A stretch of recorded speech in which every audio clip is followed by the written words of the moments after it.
hijacked by my weak iPhone. The screen froze up, but we were still communicating, still talking. And I did see Helga. I did see the tree. I looked at. I went back and looked at the. I went back and looked at the end of the broadcast, and I saw the tree coming out of the dead tree. I saw it. I saw it. Welcome, first viewer. Namaste.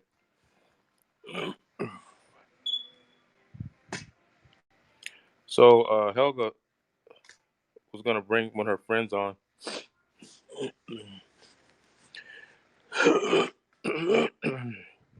Look, I'm gonna say this. Look, you don't have to understand what a PhD in physics knows from Cambridge or Oxford or Princeton for you to be able to make the uh, connections that you need to make as a human being.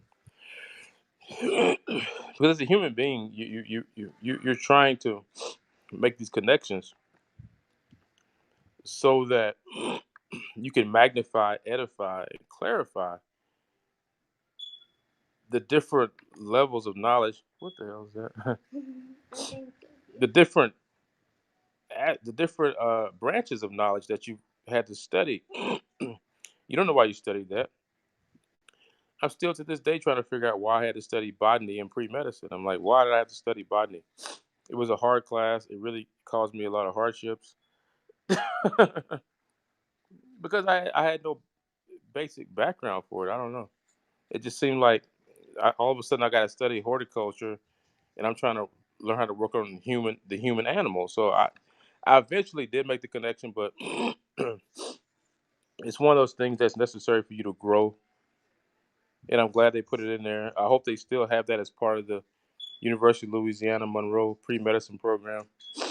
But I hope they still require botany of all students.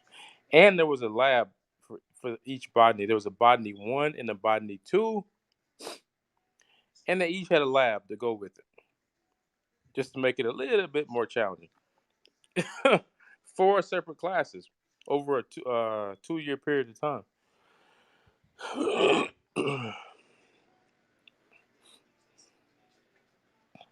You have to practice in a way that allows for knowledge and experience to become second nature. That knowledge and wisdom that enters your subconscious. And then the you that is expressed in each moment becomes a sum now of these deep truths, these fundamental truths that you have sat with for a period of time, and not just cursory go through them, which is what happens in the West. You go to school, the teacher says something at about Mach 2, and then in the classroom, you try to catch it and you write everything down. But your ability to write what the teacher says is based on your ability to hear. Your ability to hear is based on the fact that you can only process about 250 milliseconds. That's the fastest that your processor works. Anything faster than that, there's going to be a gap in your awareness, so to speak. So you have to understand the way the mind works. And sensory perception from taste, touch, smell, sight, hearing is all being filtered through its appropriate sensory cortical and subcortical centers, processed through what we would call memory, and then in the hippocampal circuit of Papes area, there's a certain emotional flavor that's added to each thing before it comes out as perception. Are you my father? We've all been each other's fathers, mothers, brothers, sisters, and children in many lifetimes. We all have to learn to fulfill each role, you know, before we can say we truly have knowledge. How can you say you truly have knowledge of something and you don't understand anybody's role? You say you're a professional. Let's say you're a doctor, but you don't have any clue at all what the nurse is doing. You have no clue. Is that really good? Or you say you're a principal and you have never in your life sat in front of a classroom and taught students. Is that good? Hmm. Look, this conference that I'm going to go to on the afterlife, I was reading the comments. It's on LinkedIn, and I made the comment on there. I said, I see I'm dealing with a lot of air breathers right here. And when I said I was dealing with a lot of air breathers, I was referring to the scene in the Matrix when Morpheus said to Neo, "You think you're breathing real air here in the Matrix when you as you breathe." That's why I made the statement. I said I'm dealing with air breathers because everybody's. I could tell by the questions that are being asked before the online conference even takes place on the afterlife that we're going to have a whole lot of polarization in the conversation. People that are completely for the scientific, academic approach towards explaining our experience. And then you have the other side that says, we understand that explaining our experience is a complete waste of time when you get to the very end of the argument, because what you come up with philosophically is that nothing actually really exists the way we think it does. Okay, including ourselves. So our whole existence is based on a sort of automaton sort of response that's really instinctual, biological, and then we add to it our own warped sense of perception. And on this, we build like nations and political systems, and the medical systems built on this. The way we educate our children is based on these flawed systems. And we've had people try to tell us this since the beginning of time. Philosophers, prophets, avatars, whatever you want to call them. They've all periodically come back, our brothers and sisters, our family, comes back to remind us that look, you have to have one foot in the real and one foot in unreal, so to speak. And the only reason you need to have one foot in each, turn down, is because that's the way reality is set up. Okay, there's no other way I can state it except for the fact, for the observation, except for the fundamental experience that the best explanations of reality that we come up with always have this polarization to them, this dichotomous sort of statement, right? Yeah, it's that, but it's not.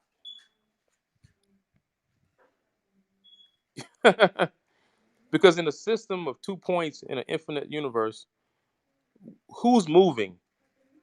Who's moving? If I go 50 miles an hour, there's only 2 points in the universe, me and you. That's it. Point A, point B. Hey Ash, yeah, I had to restart it.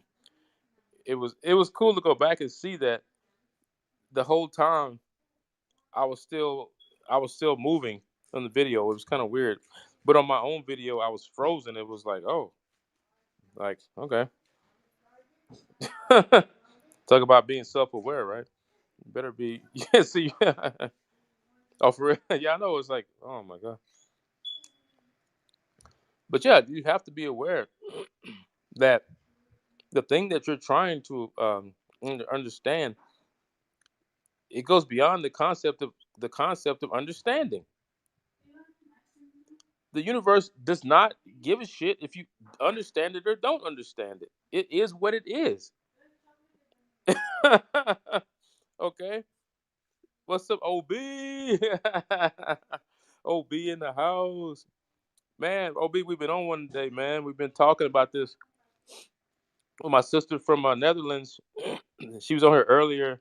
She edified and magnified and clarified things as we always do for each other. And there's a conference that's on LinkedIn right now about the afterlife. Yeah, Helga, thank you. I'm glad you remember her name because I'm bad with names. As quiet as it's kept. Monk completely sucks at remembering names. I ain't gonna lie to you. My patients come in. I'm like, yeah, Mr. Spleenectomy. How you doing today? Mr. Diabetes Type 2 with single vessel bypass. How you doing today? Because you see, that's the way the brain works, right? That's the way the brain works. Even me thinking like that shows you the way the human brain subdivides reality and pulls into it what it thinks is important. Oh, I'm cool, man.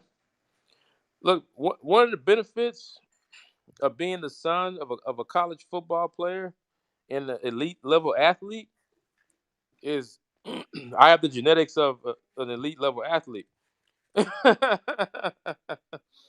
And so that's probably why I got away with 50 plus years of not having to go to surgery.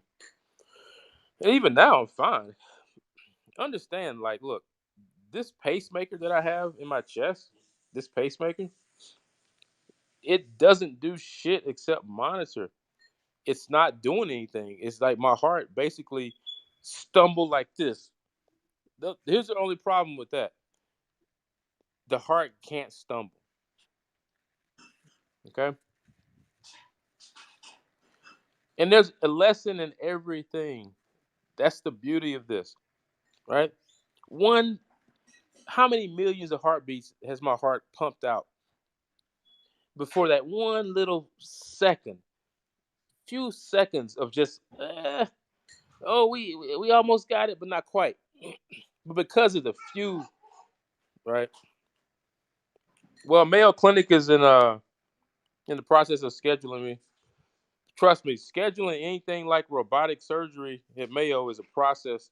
You start it, and then eventually, months later, you finally get everything done. You know, talk to all the people, teleconferencing, telehealth. I've been talking to people on telehealth conferences, and eventually we'll get a date, and I'll travel there, and I'll lay on a table, and I'll go to sleep, wake up, and be a new person, or I'll be dead. One of the two. I mean, either way, it's what it is.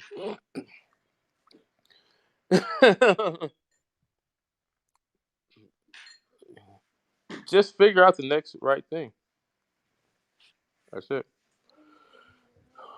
The problem is our perception of suchness. I go back to running 6 and 7 minute miles. Okay, I'm gonna tell you what's gonna happen. They're gonna plug the hole in my heart. My natural athleticism, which has been stifled my entire life because of a leaking valve, I will get a period of time in my life where I experience, okay, put the turbo booster back in, turn the governors off, and let's see what it do. So a part of me, the part of me that's an athlete, is yeah, mitral valve, yeah, extremely curious what happens when you take a person who's basically put on the equivalent of ankle weights his whole life. I've been an athlete my whole life, athlete. I've always had to deal with losing several liters of blood every minute because of a leaky valve. So think about it. Several liters of blood every minute don't get pumped to my body, they go back the opposite direction. Okay, just auto. Man. This is mitral valve is just a pure, almost a purely mechanical. You can understand it from a purely mechanical aspect.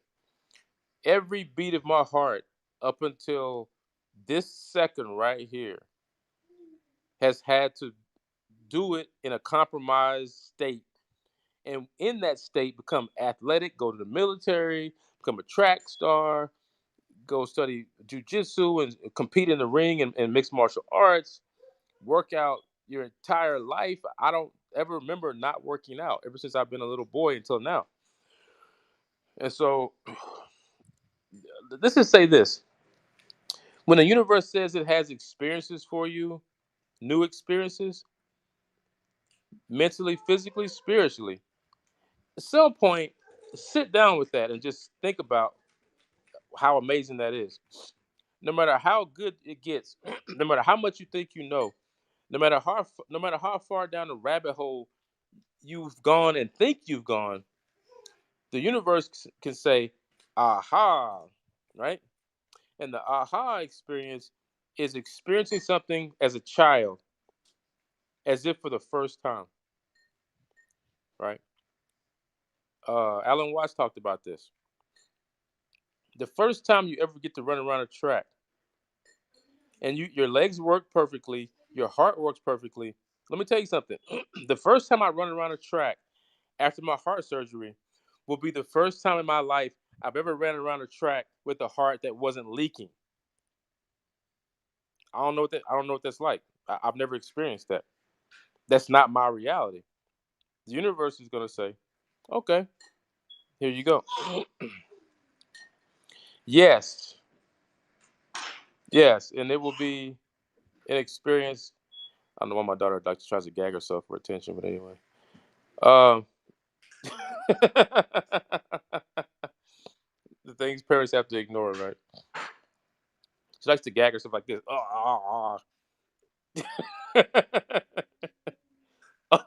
Just for attention. All you gotta do is just say, just like scream or whatever babies do. We'll give you attention. Like, what's the whole extra gagging yourself thing? Where'd that come from? You didn't learn that from me. Your mama don't do it, and your brother don't do it. So I guess you brought that here with yourself. It's I'm telling you, man, this whole thing about karma. Um, look, she's still doing. Prayer, stop it. It's too much. See, y'all need that lion voice to come out. Why? I mean, the lion is. Why you always need that? Until the lion roars, roar, then, then you stop. Like, come on, man.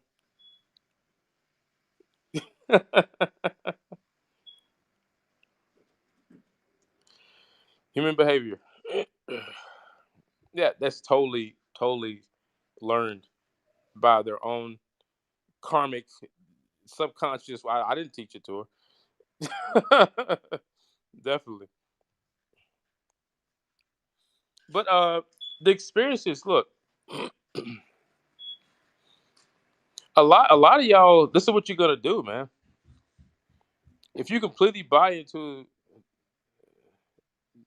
the scientific materialist way of viewing reality and you don't learn to extend it out to shared experiences, so to speak, because I'm gonna tell you something. Inner berserker. Yeah. I know I got one, man. I, I got Welsh blood, man. You think I ain't a goddamn barbarian? You better think again. I got fucking Irish and British genes in me. Look at my face. You don't see? Yeah, hard to see. Yeah, I have Welsh Irish ancestry. Got the little ruddy red face and round little face and the red little nose. Yeah, yeah. It's pretty. Yeah, I mean, yeah. So you know, behavior is also something that's passed down. It's learned epigenetics. You have to know what you're up against before you can be successful in a lot of German. Oh yeah, the Germans, man. I mean, so I'm not saying this so that people can take up the victim cross. I'm a victim of nature. Like, no, no, no. I'm simply saying that once you understand this, you are empowered. You are empowered on some level, any level. Hell, I'll take anything. When I look out there and I see all the ignorance in the world that leads to wars and starvation and oppression, and torture and murder. Oh my God, I can go on forever, right? It means that any drop of wisdom that you add to the fire is worth something. Any true insights, any true insights, and at their basic level, these core insights, they change the way we approach our moment to moment, day to day experience of reality. Okay, and they culminate throughout our life, especially those who are on the spiritual path, in certain peak experiences. And they're only peak because you weren't aware of these experiences. Yeah, mini satori, which is the same as saying big satori. I was thinking earlier today that the fractal pattern of energy that came from the sun is expressing itself in me right now, moving my arms around and talking. But fundamentally, at its basic level of energy expressing itself as a potential and then an active form of energy is the same, right? Is the same. And as an organism, when you get into just being aware of self, there comes a point where you really have to back off the academic argument and go to the masters that have actually experienced the different. We talk about 8 levels of consciousness. Well, what does each level feel like?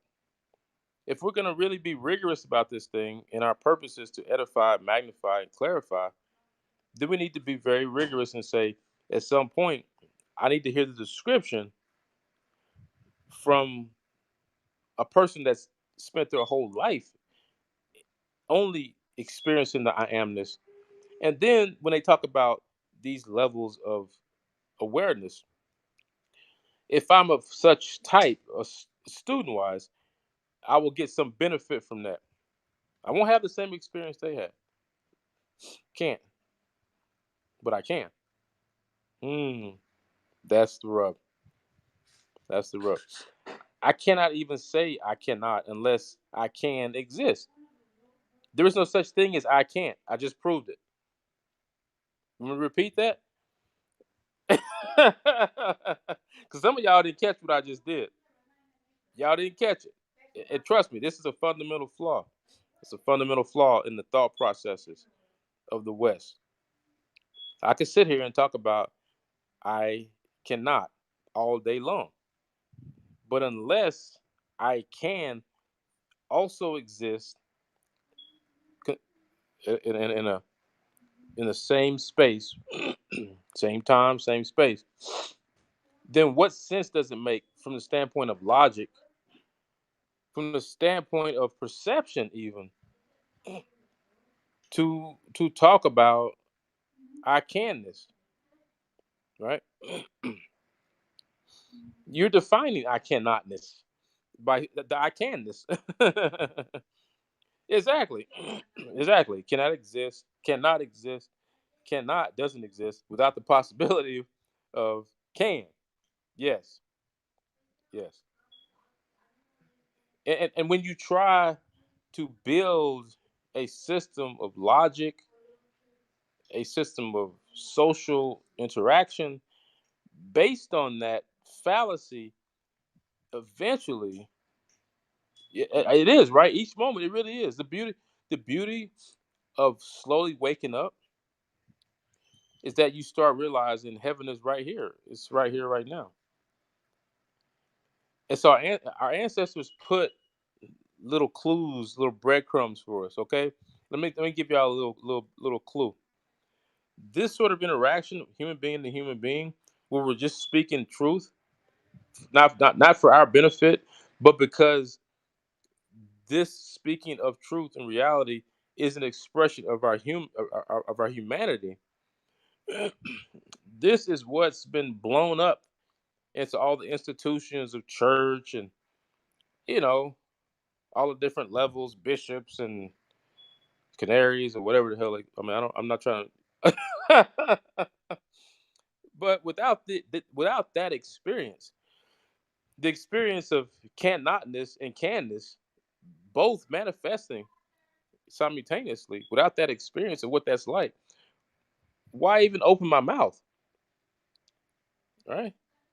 What am I gonna say except spout ignorance, spout darkness, spout wrong view, wrong understanding?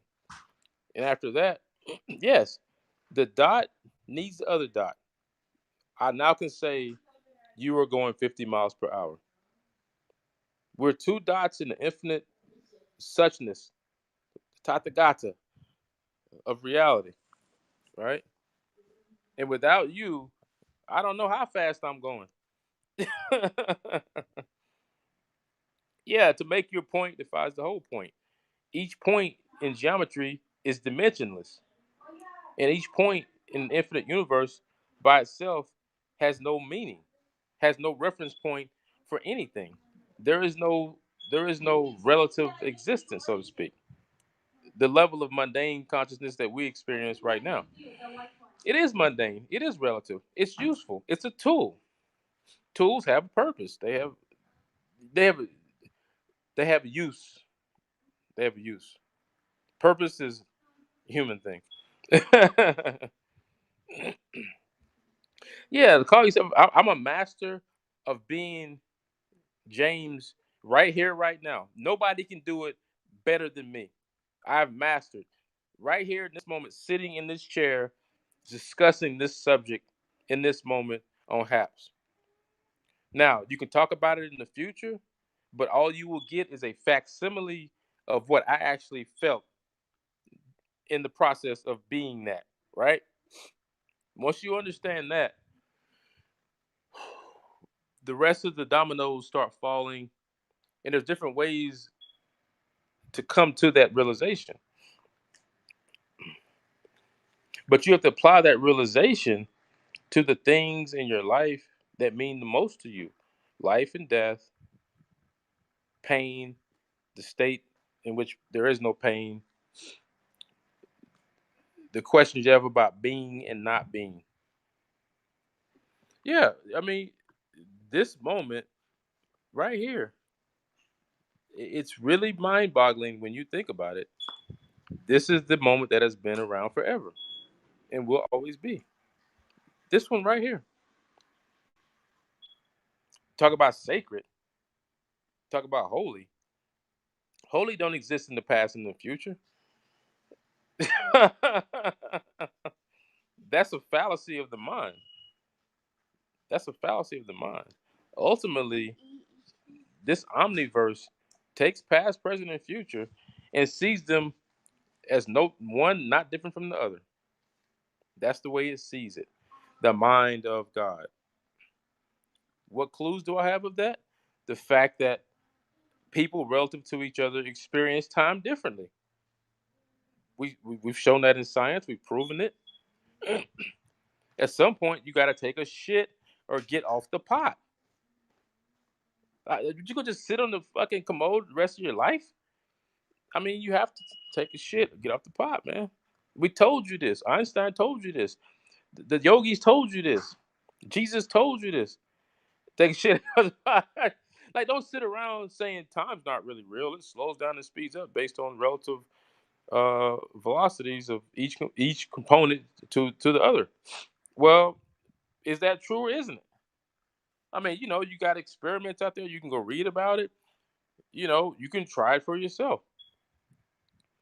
You can go 20 miles an hour and go somewhere, and then you can go 40 miles an hour.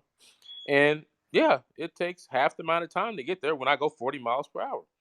And when you go 20 miles an hour away from me, 20 miles per hour away from me, and I go 20 miles per hour this way, mathematically, it's easy to prove that we're going 40 miles per hour. So we both create something that's twice as fast together than we can by ourselves.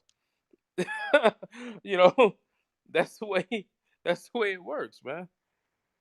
And the system exists as as a cohesive unit. Unitary is the word I like. A unitary system. Two points in relative velocity to each other comprise a unitary system. It can be mathematically represented as such, and you can do all kinds of intricate mathematical models, but you're still breaking the system down into a fractal component of itself. You're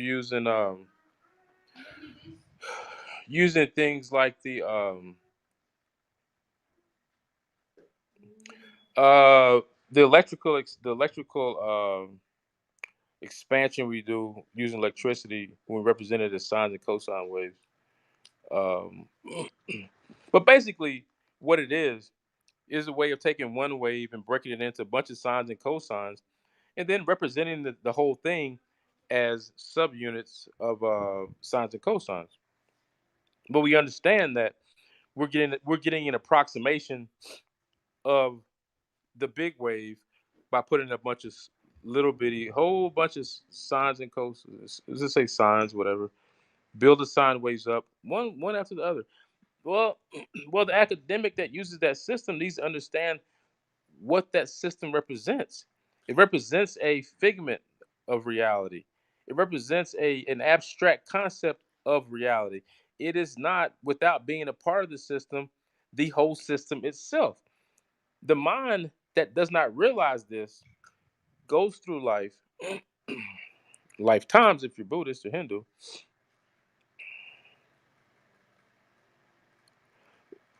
has a attachment, has an attachment to certain types of reactions that it ignorantly thinks are beneficial because it doesn't realize it's basing its reactions on incomplete, partial knowledge, right? The eyes, ears, the nose, the smell, touch, taste, are all, I mean, just the fact that you need five senses to even give you a representation of reality should clue you into the problem.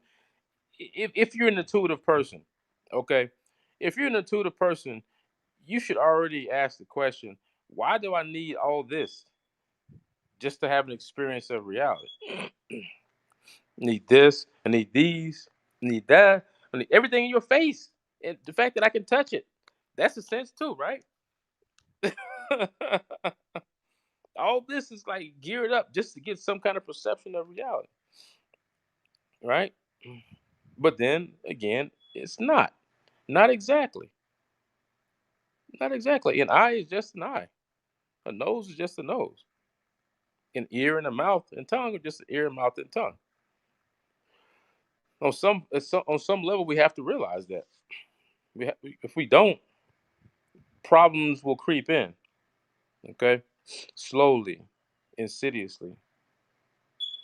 Yeah, I mean, worms just got like one thing, right? They have some kind of chemical sensation of taste or whatever, or light. Maybe they got a photo sensor. I got a big hole and I eat dirt all day. I don't taste it. So I got a sensation and I got a photoreceptor, but that allows me to navigate reality just fine. If I'm a worm, it's pretty obvious to me that there's a whole hell of a lot more going on than what my worms in my garden are going through.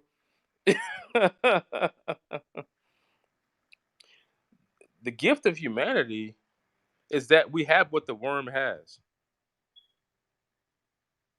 and we have something that is of higher order.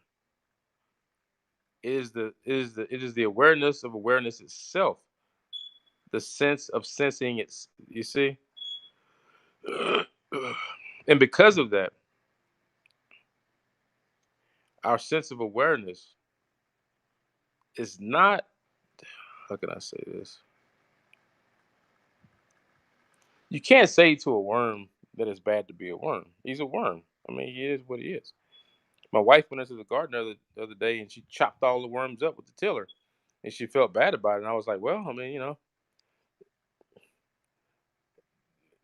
you know, you weren't aware that they were in the ground in that number probably. And if you hadn't done it, Mother Nature would have done it for you. And you are also a part of Mother Nature, by the way. You are Mother Nature saying, okay, little worm, your time's up. chunka chunka chunka chunka chunka. Okay, you're both things simultaneously. I mean, Buddhism gets really to the point when it talks about aversion and attraction. It really does.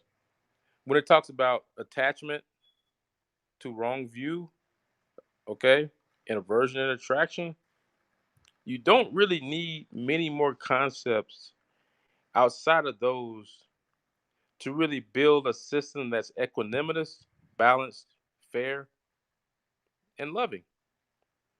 Just the realization of those two or three key concepts, which are all interrelated, right? Dependent core rising.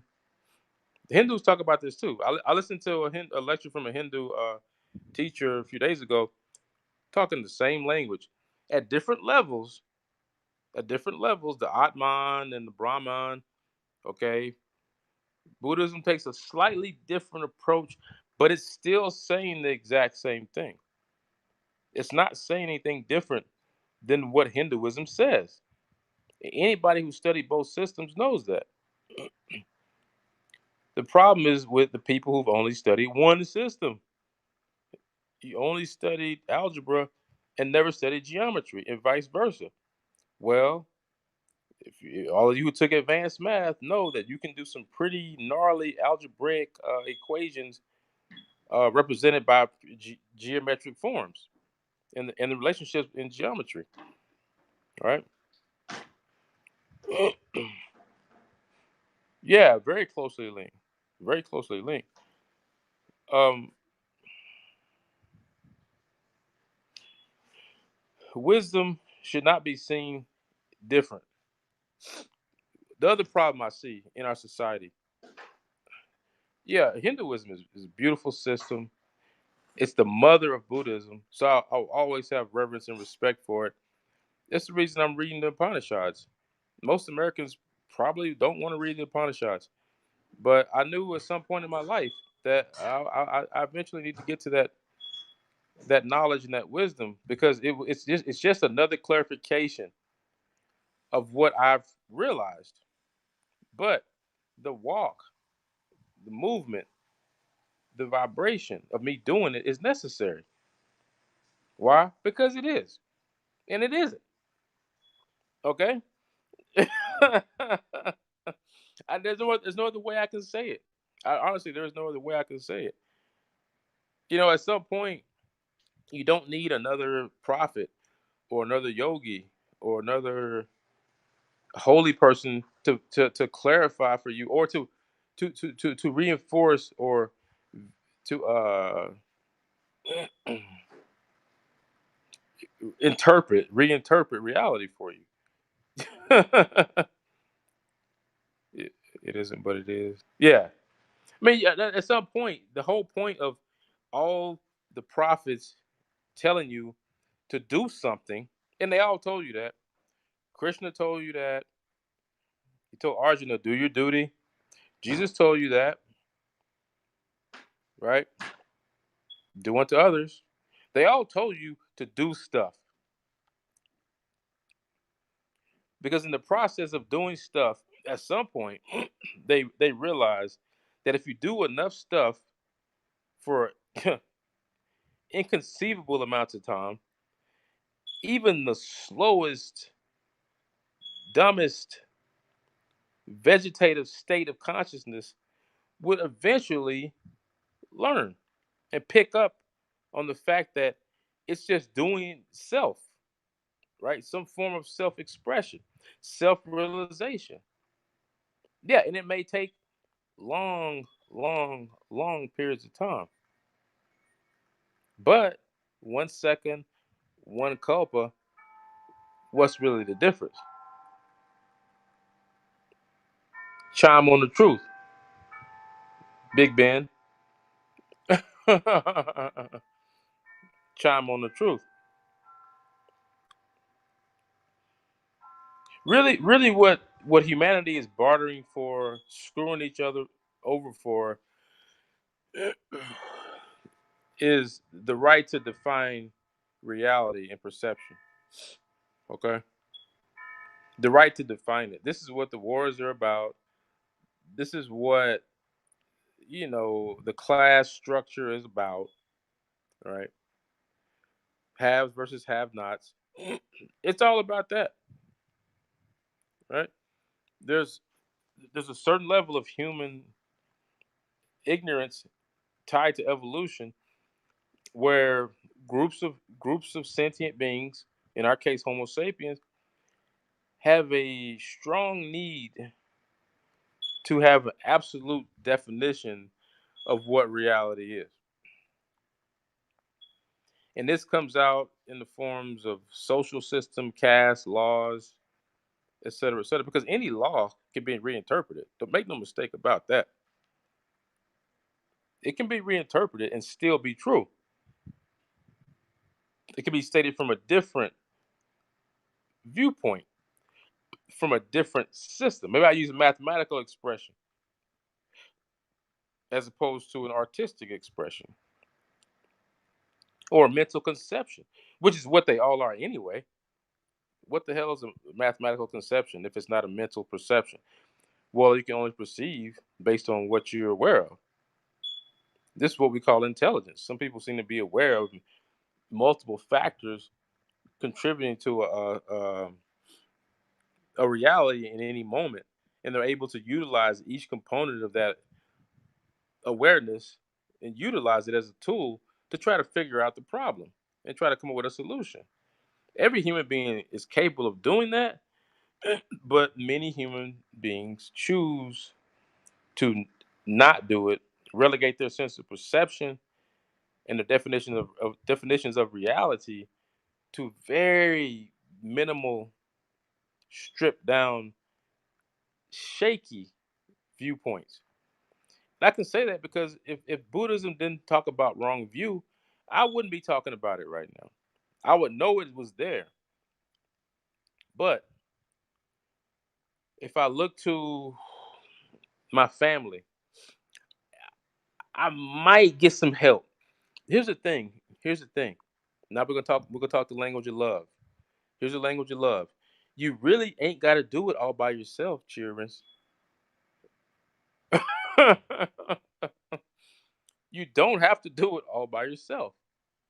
You choose to do it all by yourself. But you got to do it all by yourself. Okay? And I know when I speak like this, it sounds like a person who's out of their mind sometimes. It's a person that hasn't been initiated into this mode of thinking about reality. But how can I tell you exactly what blueness is? Oh, you're gonna talk about wavelengths? Well, that's relative reality too. It's like trying to describe what an inch is. And then you're gonna say, oh, we have these fundamental units in the universe, but it's still based on a system of measurement, meter, right? The light year, gram, a second. A second is so many oscillations of a quartz crystal. Well, it's still this many oscillations. Why isn't it one more? What is an oscillation? What moves in what? At some point, people do this trick with themselves, and they try to convince themselves that what doing what isn't reality. Okay, and they do a good job of convincing themselves that what doing what doesn't exist, and they get all caught up in the jobs that we do, the relationships that we're involved in, and we forget that one simple question: what is doing what is the basic question. It always has been, always will be. If you exist as a sentient being, okay, the experience of being connected or united to reality, that experience does actually, it really does seem to transcend language. And I think that experience is the closest thing to what we call love that we can even conceptually talk about, write about, et cetera, knowing that we fall short. But then when you see a mother walk around with a baby, there's no question of what it is. There's no question. Language of the heart, but it's language of the brain too. Just don't get stumbled up, man. A heart walking around with no brain out here. You want to see that? Let me chop somebody's head off. Have them walk around to the grocery store and see. Let's see how it goes. Can you go get me a couple of loaves of bread, some lunch meat, some pressed ham and salami? Oh, you ain't got no head, but you should be all right, right? You working from the heart, right? So that most of what we need to know is unstated and unstatable. Why do I say we need to know it? Because without knowing it, eventually those seeds sprout. That ignorance sprouts, and we can over periods of time we put ourselves into this sort of prison, into a grave, and we talk about this as spiritual death in the Bible, which is a way of talking about the absolute. The absolute can't die. What do you mean spiritual death? Are you talking in tongues again? Right? But it has to be stated as such, okay? What dies? What dies? Okay? And it's only truth that says, well, if you're going to answer the question, then do the work to answer the question. If you really finally figure out in your life that it's the most important fundamental question for a sentient being in a society to ask, what's doing what, right? Because otherwise you go around in a sort of a hypnosis, in a sort of a semi conscious state, doing things, thinking that each one of those things it's its own fundamental reality. It has its own suchness in and of itself, and that is a fallacy. It talked about in Buddhism a lot. Like there is no thing, so to speak, without talking about it forever. We can have a discussion that goes on forever. Then we can talk about the thing, right? Anything less is delusion. It's delusion. Anything less is untruth. And we say things like we have to have a practical approach to life because we got to eat, we got to work, we got to pay the bills and all that. That's fine. Yeah, you got to do all that. But look, I'm just telling you, when I look out here and I see 50% divorce rate in America, homeless state, the amount of orphanages, orphans in the world, the amount of just life that is just thrown away because of some misunderstanding in the basic interpretation of reality. Muslim versus Jew. What is that? What is that? Either we can agree that to speak about the absolute nature of reality is a conversation that will go on forever and ever, and it will never start. Okay? Now, when you go about your everyday life and you're dealing with people at work and family, at home, you have to remind yourself of these things and the religious rituals that we have. They're simply a way of reminding ourselves to wake up. That's it. Wake up. Wake up.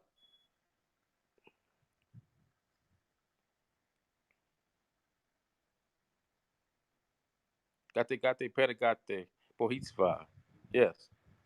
Go all the way and go beyond. Heart Sutra, right? Holy and sacred is simply an expression that refers to and points towards something in our nature, the nature of our being, life, death, all of it is all interrelated, interconnected in a continuum that will never be separable. You can never understand those things as separate things. You will never understand death as something separate than life, and vice versa. The intellectual understanding of that has to slowly seep over time by stating it over and over again, mantra, ritual, by the relationships and how we conduct ourselves in relationships based on these fundamental truths.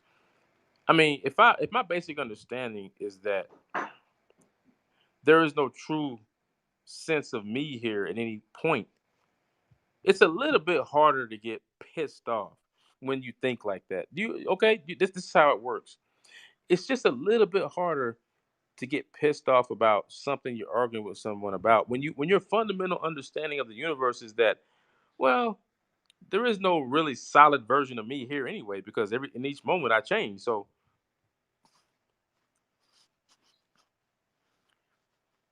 and when you finally when that understanding finally disseminates itself throughout your entire being, then I think what you have is the seeds of liberation. You see, that will express itself in every single moment of your being aware of being. Okay, and it's not that I'm gonna minimize suffering so that I can just go out and do whatever I want. Can chop people up, drop bombs on them, set them on fire. Hell, what does it matter? I'm not really here. No, that's not what we're saying. Compassion and wisdom don't uh, formulate those types of statements of reality because I see people around me suffering. I see them. I look into myself and I see that level of dissatisfaction. No matter how much money I get, no matter how many cars, how many houses, no matter how healthy I am, I can run a 6 minute mile. Well, I want to run a 4.5 minute mile. Okay. It never ends. I'm a human being. Well, I want to be part machine so I can be a little bit better. It never ends. The suffering is a form of dissatisfaction with what is.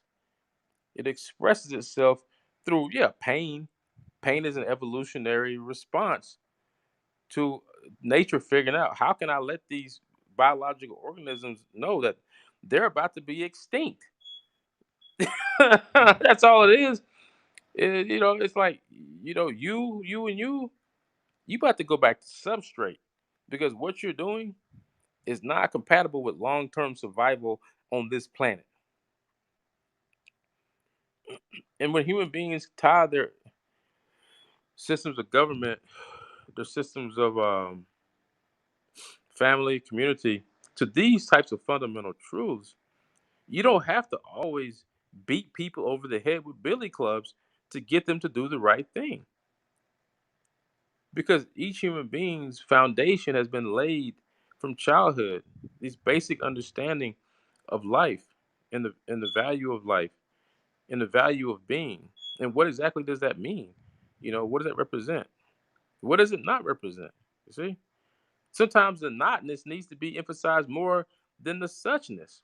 And that's the other problem with this linear, restricted way of thinking about reality that we've adopted in the West. Our African ancestors did not think that way about reality. They didn't speak English. Their social structures and family structures were not designed like this. Does that mean this is bad? No. But we have, again, I can define me now because you're there. That's just another example of that. That's it. And so I can look at that system and I can see what was the outcome when things were done like this, based on a different understanding of reality, based on the understanding that I cannot strike a match in this end of the universe and it not affect that end, right?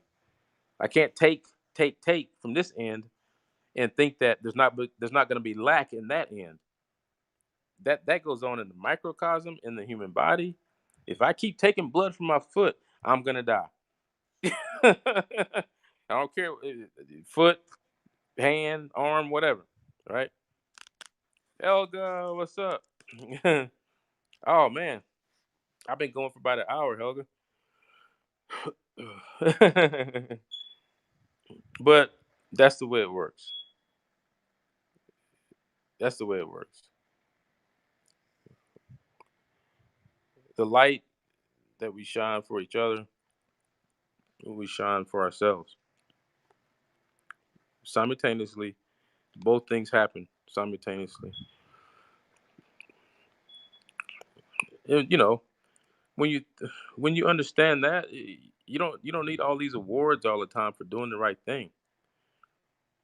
Doing the right thing is actually figuring out what the right thing to do. Period. Oh, notification didn't come through. Oh wow, that sucks. Hey, you said you wanted your friend to come up. Is he in here? I see there's 57 people. Look, let me tell y'all something. When I learned philosophy, I've never formally studied philosophy. Okay, be clear on that. What I studied was Boolean logic, which enabled me to program a computer. That's logic. I studied mathematics, all right? I studied Eastern philosophy, and I came up with the same realizations that the Greek philosophers came up with. I mean, so when you do that and you see that, you have to understand that okay, there's a fundamental way which we all see, feel, and experience reality. And once we understand that, and we collectively come to this sort of realization, then what we do from that point on, if we want to create a true utopian society, is based on those type of fundamental realizations. Eric Hypes. Let's see. Right user and Helga. Let me see.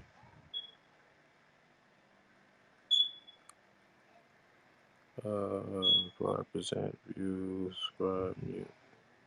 Yeah. Oh, okay. How do I put your name on here? At Helga Beat. Is that me? Oh, okay.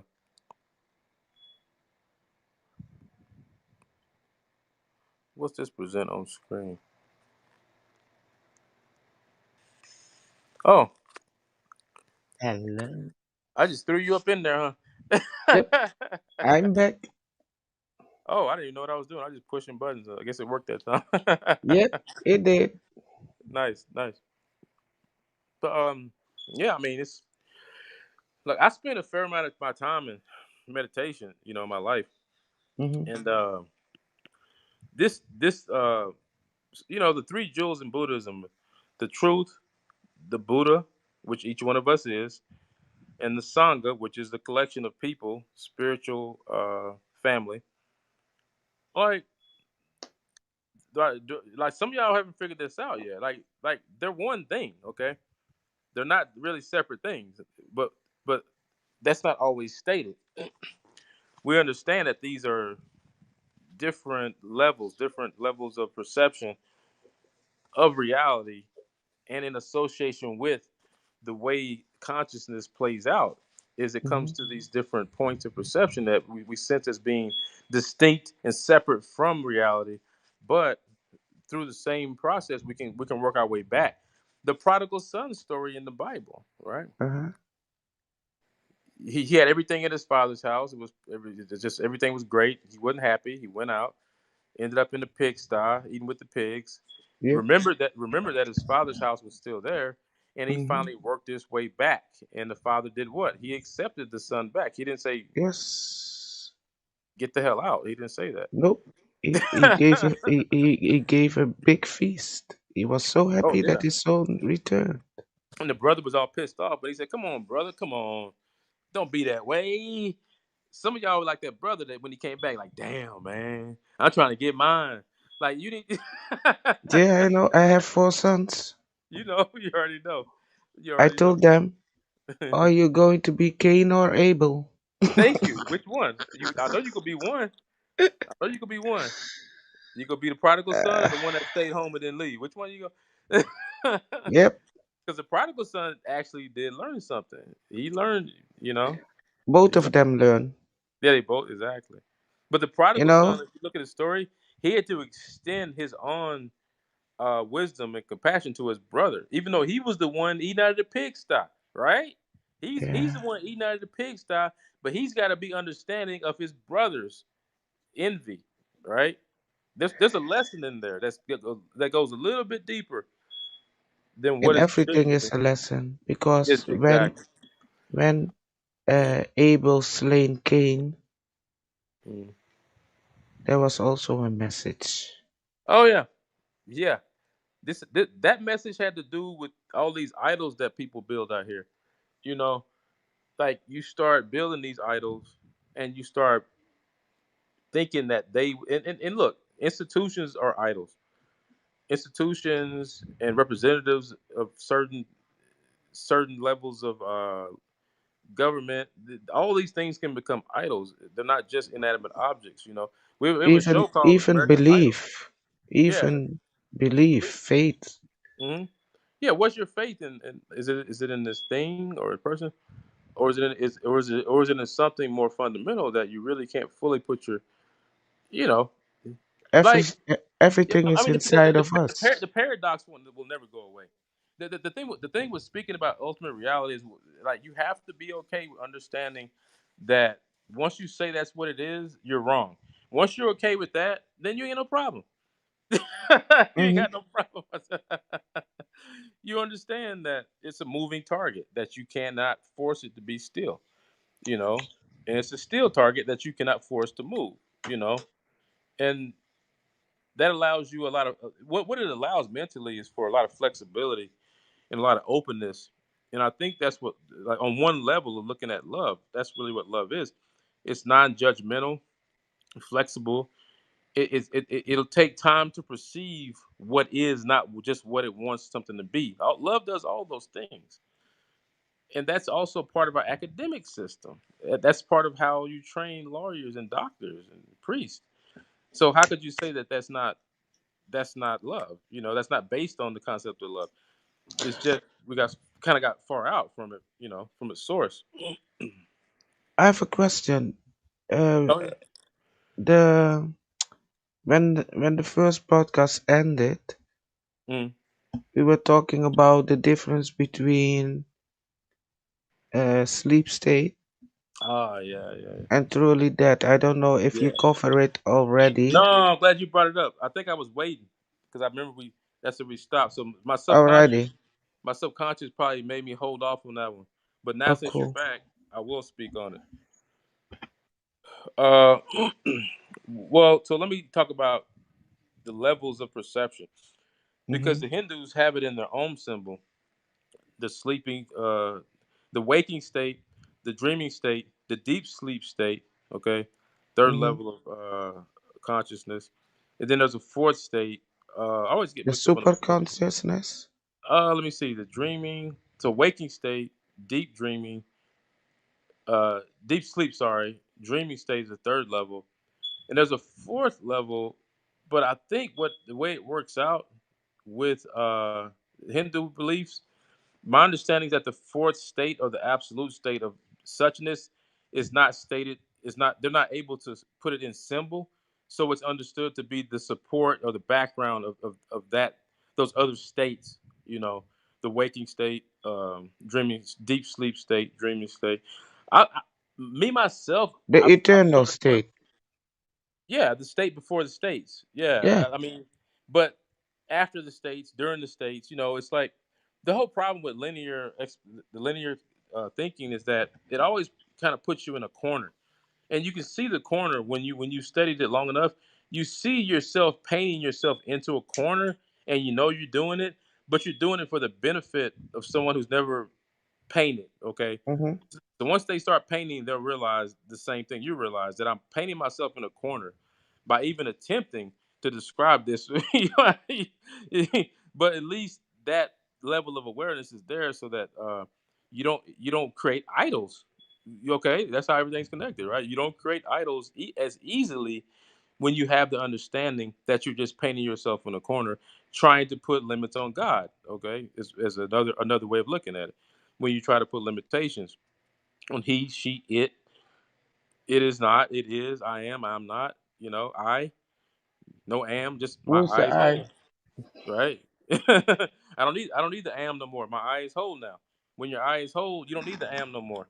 The am Mm-mm. is just there for your amusement and entertainment. But at some point, there is another part to that, and every tradition talks about it. Saints, Buddhism talks about arahants, once returners, bodhisattvas. Uh, but I think that the variety, et cetera, in this reality is very, very incomprehensible. But that being said, the benefits of trying to comprehend it and experience it, which is part of the spiritual journey, is such that I think that in a way is the expression of love. Mhm. Because in that process, you have to, it is understood, expand your sense of self, your sense of being, um, and that creates a more open, sort of like arms open like this. Like a mama holds her arms open like this. How the prodigal son came back and the Mhm. father's arms are open like this. Okay, it creates that sort of a being, and that sort of being. Well, we call them saints and bodhisattvas and things like that. But every human being has that as their core. It's the core of who they are in their heart. Your heart is just this open expression of being. Mhm. It's not defined at its base level. W- Sacrifice is an expression of one thing yielding so that the next thing can exist. If nothing ever died, nothing could be born.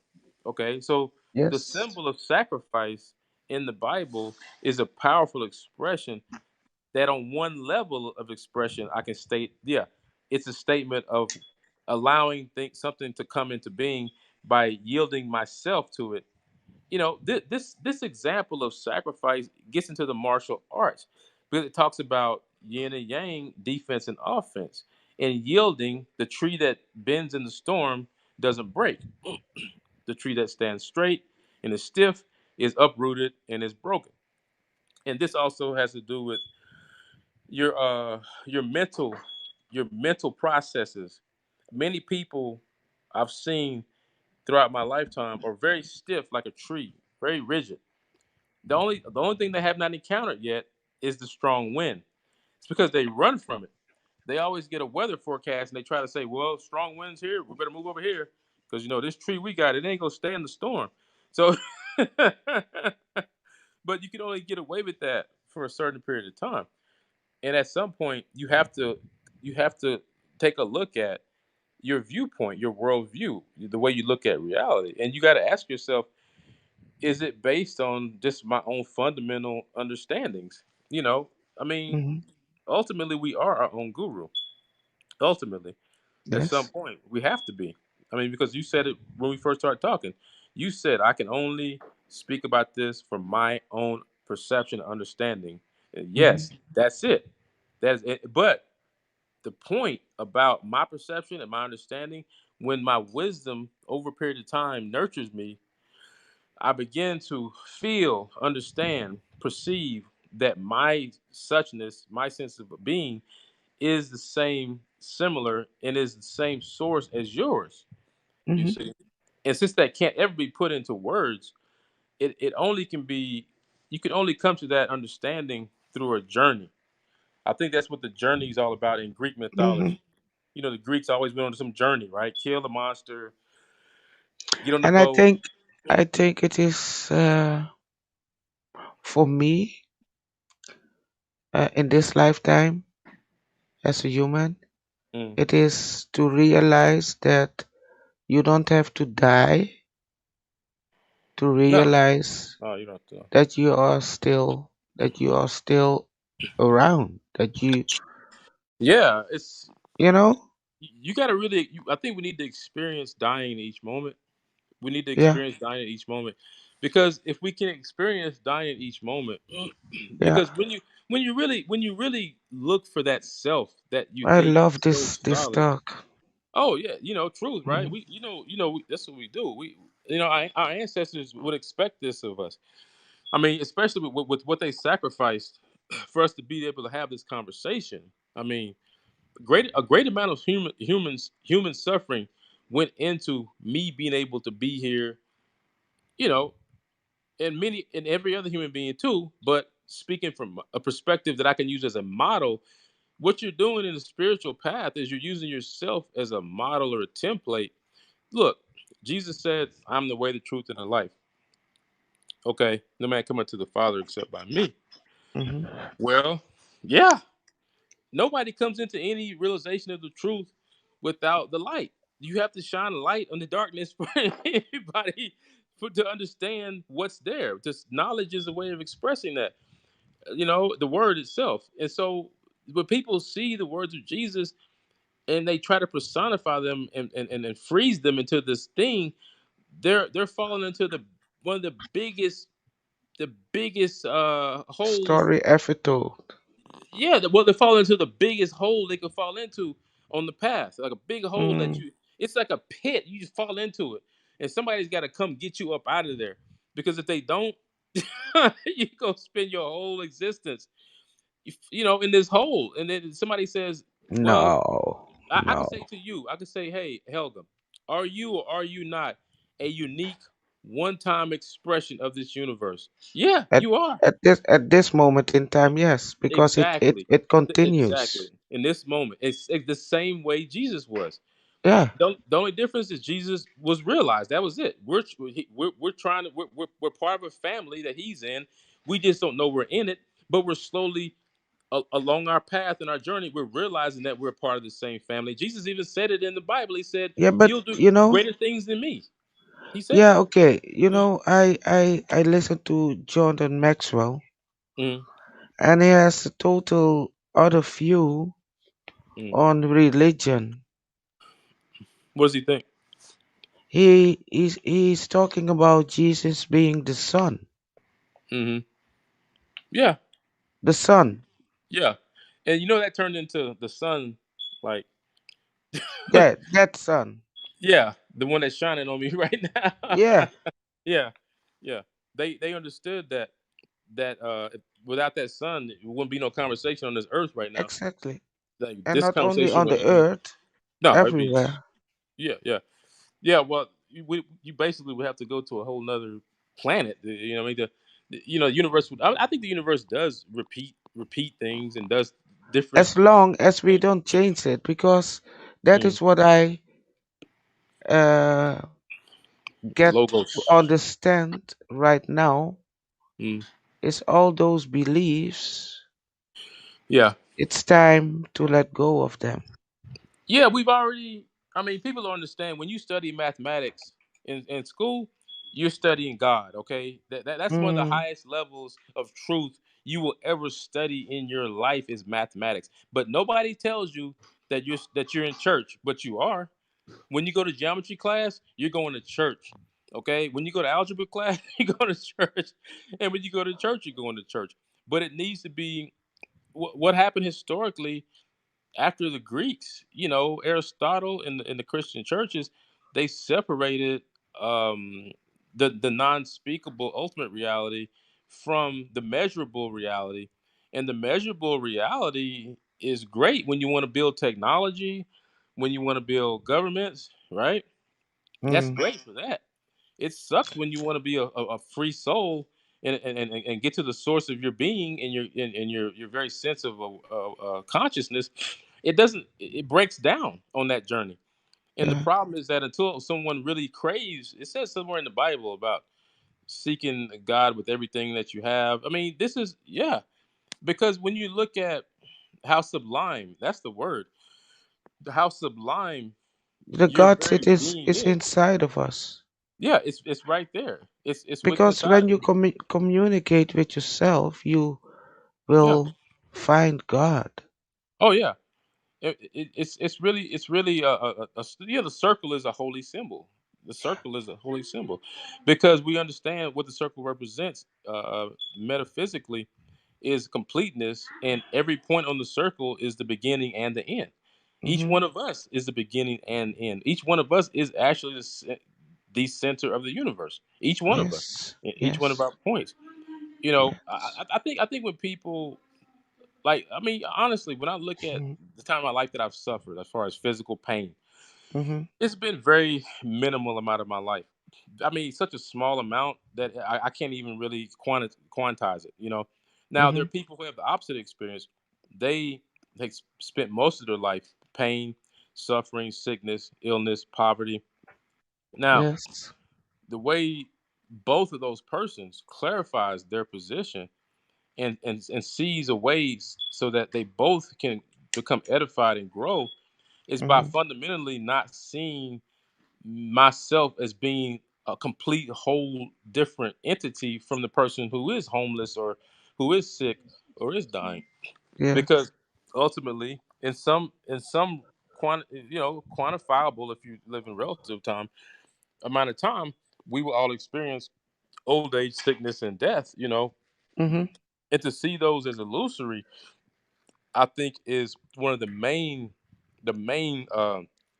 uh jobs of our religions and our religious systems and our spiritual systems. They were there as a deep reminder, because I mean, regardless if the first human beings dropped mushrooms, if they went into trance through some, who knows how they did it, but Hmm. that capability was already there in the organism Hmm. before they became human beings, probably when they were mineral, vegetable, right? It was already in there. I mean, the potential had to be there. It had to be there. I mean, this is the way science talks about energy. It says you have Hmm. potential and you have real. But science sees potential energy as real energy. If you study physics, potential energy is real. It's not. We're not talking like some kind of magical hocus pocus. A rock sitting on a hill has potential energy, and if I roll it down the hill, that becomes kinetic energy. So Hmm. when it was on the hill, it was real. When it was at the bottom, it was real. It's both things, and I think this way of thinking is it's taught. Okay, it's taught. Your ancestors and your elders are supposed to check the way you interact with reality and respond to it, and in their wisdom, they're trying to should be trying to help you gain the open mindedness and the flexibility of heart to actually see these relationships. But that requires we look at the people in our society like whoever, and we say these people are very brave, and each person that we look at as being a hero, ultimately they sacrifice something. I don't care who it is, name a name. They gave something up willingly, because their understanding from their viewpoint was that I don't need this anymore. Hmm. Okay. It is not in itself the only thing that sustains me in what I am. So I can give it up. I can give you my life. I can give you whatever it is that we're so afraid of losing as human beings, Yeah. because we are. I mean, as a country, there's a lot of fear that motivates what happens in this country, and that fear is based on this type of ignorance. That Hmm. any level of this experience will make you a much more open human being, and it's not about me going out there draining my bank account like a fool and go run down the street and start throwing money. I ain't what I'm talking about. I ain't talking about being no fool. Hmm. That's not, you know. But that conversation, unfortunately, This is what the political systems in their minds envision. That sort of foolery. Like when you say welfare, oh, we're gonna give it all away. You're like, no, man, look, this ain't what we're talking about. People, if people hungry, you got it, let them have it. Shit, is that not is that hard to understand? I mean, Yeah. maybe if you were hungry for a couple of days, this conversation would be much easier. And that's the whole thing with sacrifice, with fasting, right? We fast, we sacrifice certain things because we through that different perception of reality, we can come closer to the truth. But when we run from it all the time, oh my God. And that's what happens in society. People run. They run from it. No, I don't want that No, experience. I don't see it that way. Oh, it's a lot of runners. Believe me. They run behind gated communities.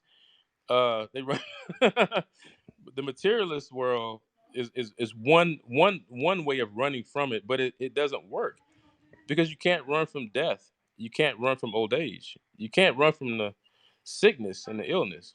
You know, Yeah, but why do we have to see it only that way? Couldn't we see it just like they want to experience it all as they God? ultimately their experiences in the whole big scheme of things will be folded into, and we all pass through phases, like you said before. We pass through phases when we are the knower and the known, or Mm, we're the person that's homeless and poverty, and we're the king. And that's why when you look at ancient ways of teaching, like they talk about the king, the queen, the magician, because they realize that each one of those archetypes is within each person. Each mm-hmm, one of us is all those things. Like mm-hmm. I don't care if you have one grain of rice. You know what? Your kingdom consists of one grain of rice. You're the king of grain of rice. Okay, that's Yeah. but it's true. It's also true. So that when we can actively go through each one of those roles in these lifetimes we go through, and get the wisdom that comes from each role, we come out each time a little bit richer, Yeah. able to see a little bit more. The Yeah. sinner and the saint, they both need each other. They don't want Yeah. to admit it. They don't want to admit it, but they Is need each this other. is this what changed your life after that experience, near that experience? Yeah, the Or thing with life, I think, is that since I really feel like we share one life. It's just like rays of a sun. One source, many different rays of the sun. yeah. Then the misperception is that my life in and of itself is a unique, completely different thing than what you experience, Mm-hmm. and Mm-hmm. that really creates. I mean, it's easy to see that it's easy to see this. It creates a mental prison. Mental prison. The Yeah. skull. We're imprisoned in the skull. We talked about. Me and Ed talked about on here. Golgotha, the place Jesus was crucified, was called the place of the skull. Well, Golgotha. Golgotha. Yeah, that's what it's about. Yeah. We're in prison right here. This Yeah. is a prison for most people. True. Yeah, the True. place of the skull, The and he was mind. freed from that. He was freed from it. That is why he said we have to change our minds. Yeah, exactly. You have to change. Well, Einstein said it The the same perception. way. You can't solve a problem with the same mind that created it. No. No. Beautiful, No. beautiful. Now the truth is, you have a new mind each moment. You just Yeah. choose not to Yeah. utilize it. Yeah, Yeah. you choose. You say, I want the mind I had when I was 16. That's what a lot of people do. I want the mind I had when I was 22. No. A lot of people I choose to I don't just want that mind because that time I right. didn't know what I know No, now. no, I wouldn't change. I wouldn't change. I wouldn't trade this moment. No, No. no, for No, that. not at all. I No. enjoy this moment. Yeah. The clarity and the well, honestly, living in fear, it's not fun. It's not fun at No, all. it's hell. That Yeah, is it is. what Hell. It is. It is. It is hell. that is what Yeah. Yeah. Jesus meant. Yeah. The I think the pitchfork, Bible meant what the little hell red man. means. Yeah, it's fear, and the Yeah. fear is false perception of the ego. The Yes. ego is a false perception of who you are. Yeah. The eighth consciousness separates itself from the lower levels of consciousness, and Mhm. then perceives everything as being a doer and the doing as being separate, right? and then slowly every experience you have gets filtered through this false level of perception. It taints, and it sort of what's the word? It dyes, paints, flavors all of your experiences, and so you're trying to have this experience.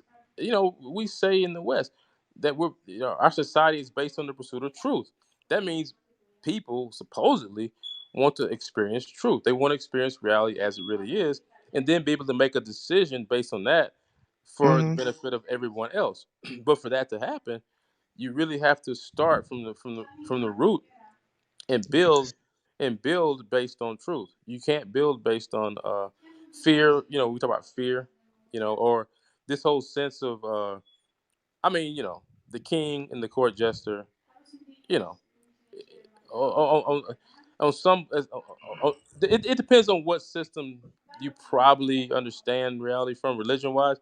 But I will say this: in Buddhism, I realized that the court jester, the king, same thing. It's no difference. The only difference is each one of their each one of those points of consciousness false perception of reality, and it's a false perception of reality that leads to death.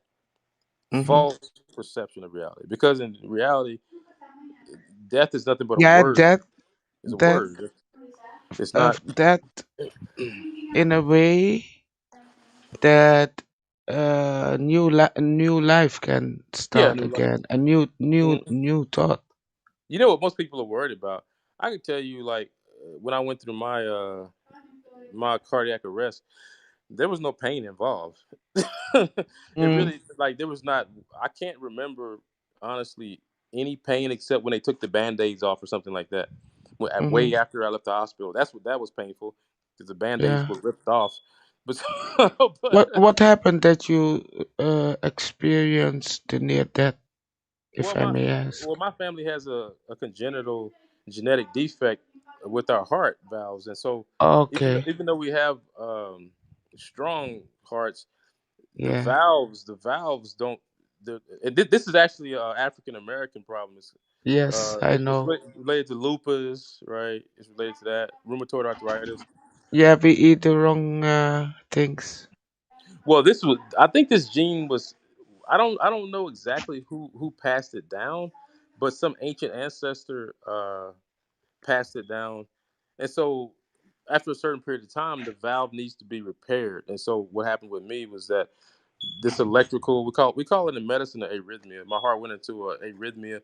Rhythm is Yeah. like a certain pattern. Arrhythmia without Yeah. rhythm. So if the heart beats without a rhythm, then Mhm. you're gonna drop. You're gonna die.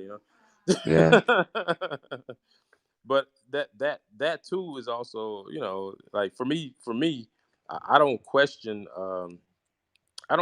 the deeper, the connectivity with reality, because I happened to be in the hospital when it happened. I mean, what Mhm. are the odds that I could be anywhere when it happened? Anywhere I could have been, right? But I Yeah. happened to be in the hospital. But after you have about 1,000 happen to be moments in your life as a Mhm. spiritual person, you start paying attention. You don't Yeah. get shocked. You don't get shocked when things just work out to your benefit. Mhm. You're shocked at first, but eventually you come to understand that there's a deeper reality that's speaking to you in a nonverbal way, and this is Yeah. the way it works. And people call it all kinds of a miracle or luck. I really hate the word luck, because to me luck means ignorance. But How did it there's always a felt? connectivity. There's always a connectivity in reality. There's no such thing as luck. Everything's connected. It's just Of that we don't course. understand the connection, and that's Yes. our. So we say, "Oh, you're so lucky to be alive." Well, everyone's lucky to be alive. Period. Everyone's lucky that they die, because if you didn't die, imagine that. Imagine reality with no death. It wouldn't work out. It just would not work out at all. Yeah. It would be nasty.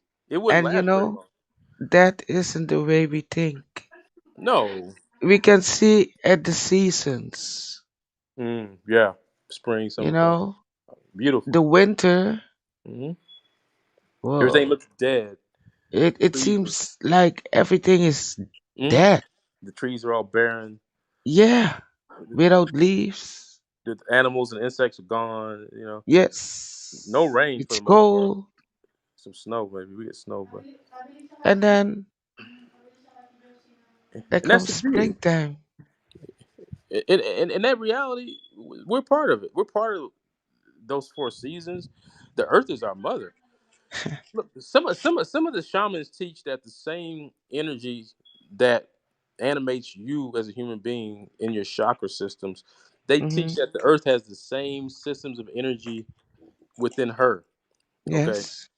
and I don't doubt that because what I see is as above, so below. What I see is a repeating pattern of nature that it uses to create the illusion of this physical reality. I see Hmm. repeating patterns. And once you start seeing that, again, Hmm. you're using now academic knowledge that becomes spiritual knowledge. And it's supposed to, let me say this real clear for some people. Your academic knowledge is supposed to culminate in spiritual actualization and realization. If it isn't, what is the point? Okay? Since nothing will last. Nothing. In 100 years, every human being on the planet right now, except for a few, will be not here anymore. They'll all be gone. Okay, you're gonna build some technology. Okay, 200 years. How about that? I don't think it will take that long. Yeah, I'll go 200 years. But No, I go everything, less. I a go few less. trees, a few trees will be alive. The old oaks. Maybe, maybe that's a big maybe. Turtles don't live to be 200 years old. There's only a few things that'll be here. So if you can't come to grips with that reality, which is based on truth, how do you expect to come to grips with this real sublime reality of the spirit? Okay. Because I'm just telling you obvious truths that any school person of fifth grade can go look up for themselves.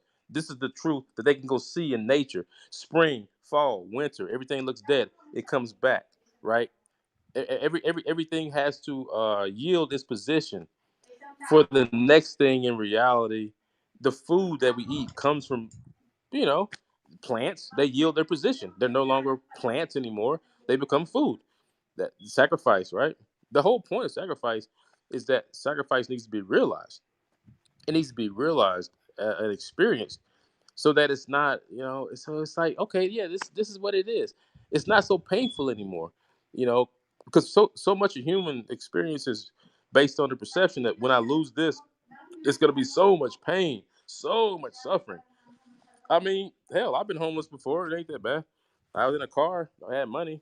I was with my ex-wife. We went and got a hotel. Then we got an apartment the next week. Big deal.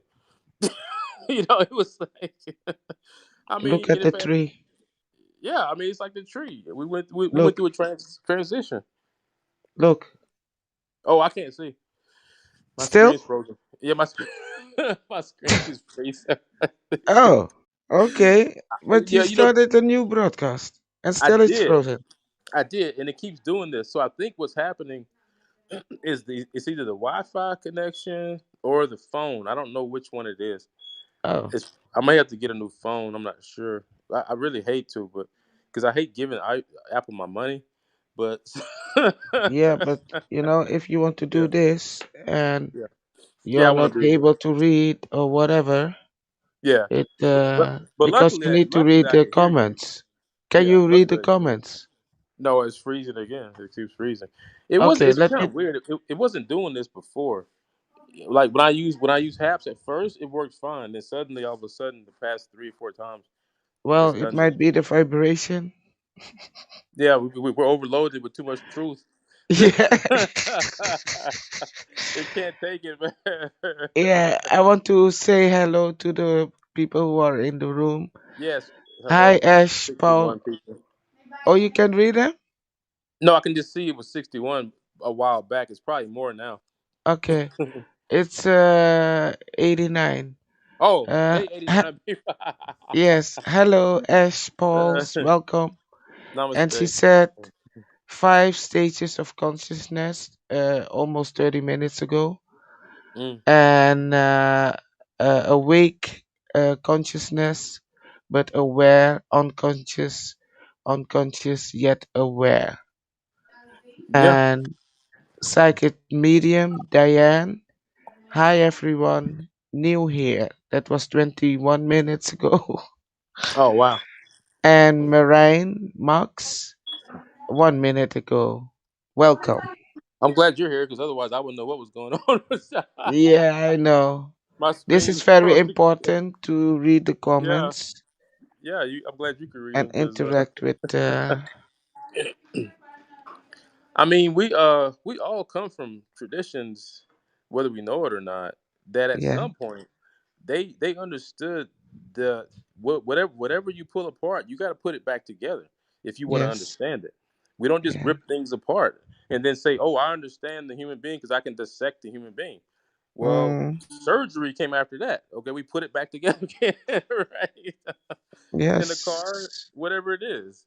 And to view reality as always being pulled apart for someone's benefit, that's a very very shaky ground. And at some point, look, at some point, human beings, our birthright is to occupy every planet in this whole freaking cosmos if we want to. That's our Mm, birthright. Okay. Eh, or some version of us, whether it be energetic, whether it be physical, whatever, some relative, some distant cousin, something that came from our being, as far as our beings being interrelated, that can occupy the whole universe. Okay. don't you think And it does? It happens because the yeah, I think only I the think small I think part. we no, I think we no, I think we're connected to it definitely. Like right now, but our perception is limited, so we don't realize we're connected. But I actually do think that the energy we call consciousness can go Yeah, anywhere it wants in the cosmos, after exactly. death, during death, and before death. It can And it can also go. in dream state. Yeah, dream states are really, I think evolution of consciousness evolved into dream states because dream states are sort of like, how do I put it? Let's say if you're a runner and you can practice on a track, or a boxer in the boxing ring. Like, we can see a different level of consciousness every night when we go to sleep and practice if we Exactly. choose. Yeah, we practice. We can practice dying every night, and Yeah, see if we have controlled the process, or yeah. are we scared. I mean, there's great insight that comes from noticing That how is we. what I'm doing each night before I go Nice. to bed. Mm, I concentrate on my breathing nice. and I feel when my heart is going Mm. slower and Slower. slower and Oh slower, wow. and I feel You can feel it. when I drop. Nice. Can you tell when you drop off into sleep? Slowly. There's a transition there when you're not quite. Well, I think it's sort of like the oneness. I think the transition when you become unconscious is sort Hmm. of like becoming just you kind of reemerge into the fullness of everything, and then the sense of being separate slowly comes back. Right? We get Hmm. different levels of consciousness, which really is different levels of separation, which was talked about by the ancients. The alchemists talked about this, I think. Kabbalah definitely talks about it, and other systems talk about it too. They recognize that consciousness is sort of like a baby that's emerging from these different levels, different substrate, but they don't separate and say this one's better than that one. I think what they say is more along the lines of this one wouldn't even exist without that one, That and vice one. versa. Yeah, Yes. it's very childish to think, oh, this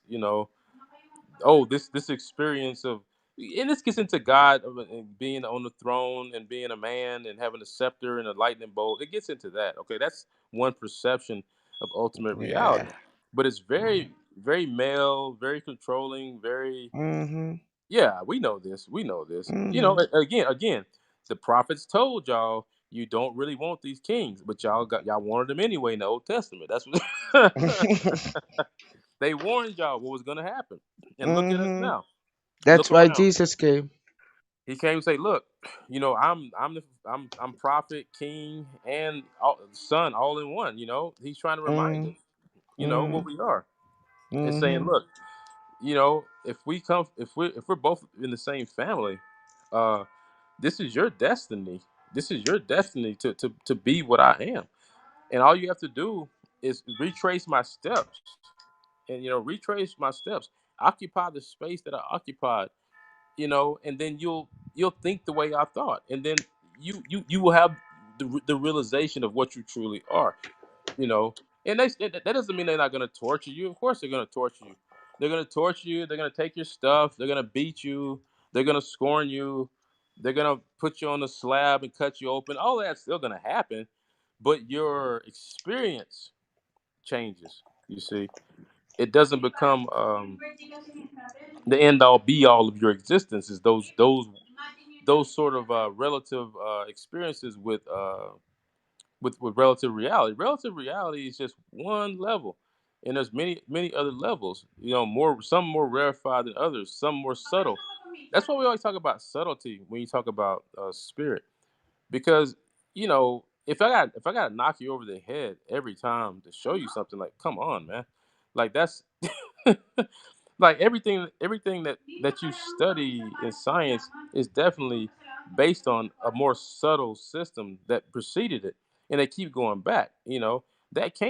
That whole way of approaching reality and studying reality came from an ancient way of looking at the world that was based on the perfection of the human mind and intellect. Yeah, that was part of the path. You have to refine the intellect like a tool, a shining tool. But they say the ego makes a great servant and a poor master, and that's what I believe. The ego is great as a servant. When I needed to go retrieve some facts or recall something from my past, it's like a librarian. I say, what was that? What was that like? Oh yeah, I remember, right? But when it takes the role of the magistrate or the king, oh boy, That's then we have just problems. another personality in the game. Yeah, some people have a disease called multiple personality disorder. Like Yeah, they don't know who they are. It's like they don't realize. Like, exactly. Because in this yeah, lifetime you lose yourself yeah, yeah. because you You think identify with exactly. with the emotional states and all that. Yeah. But the emotional states in themselves, I mean, I don't know who in the world ever taught. I've never heard anybody say that my emotional states are some type of holy litmus test for what's right or wrong. Like, nobody teaches that. It's a Mm-mm, reason, because it's bullshit. They know mm, everybody. Everybody learned a long time ago. His emotional state and his emotional state, two totally different things, same reality, right? We figured that out a long time ago, mhm, and we don't ignore that. So we have to, use that level of intelligence for what it's for, but not be completely taken in by it, because it's difficult. It's reinforced. It's a behavioral thing where it's reinforced over and over again, and if you mhm, don't break the circuit, well, you can't ever escape from that matrix if you don't ever learn to master your emotions. And they're not easy to master, but they're not really masterable. You sort of just learn to live with them, and they don't have the same weight. They don't have the same heaviness. They have the same impact on you. But don't think you can be the king on the throne. Exactly. You have to also be the sage. Don't forget the tarot. I'm referring to the tarot for a reason, because a lot of the tarot is ancient knowledge. But you have to be the sage and the king. Okay, you have to be both. do you do tarot? I studied tarot, and I studied tarot from the standpoint of just the regular deck of cards, and Okay. not the tarot deck. Swords, hearts, spades, and really, what I see tarot as is a divination tool. Okay. I Can think that. you do a reading? The Uh old Asian one? oh, I do. I think I do a Celtic cross spread when I do it. Next time we get on here, give me give me time to find my deck. I don't. It's somewhere in this. Alrighty. I gotta find, but yes, I will do one for you. Yes, it's been a Yeah. long time since I've done a reading. The last time I did a reading was for a nurse in the hospital, and Uh-huh. I generally say that is always for somebody else and my benefit. But if it Mm-hmm. benefits another person, then I don't have any problem using those tools. Some people say, "Oh my God, you're gonna." It's like, yeah, but if you cut your arm, you go to the hospital and you get it sewn up, right? I mean, so a Two. divination tool is a way for us to see. It's a way to see with eyes that aren't in our head. That's all. And it's But do you also also not the end all be all. It could change.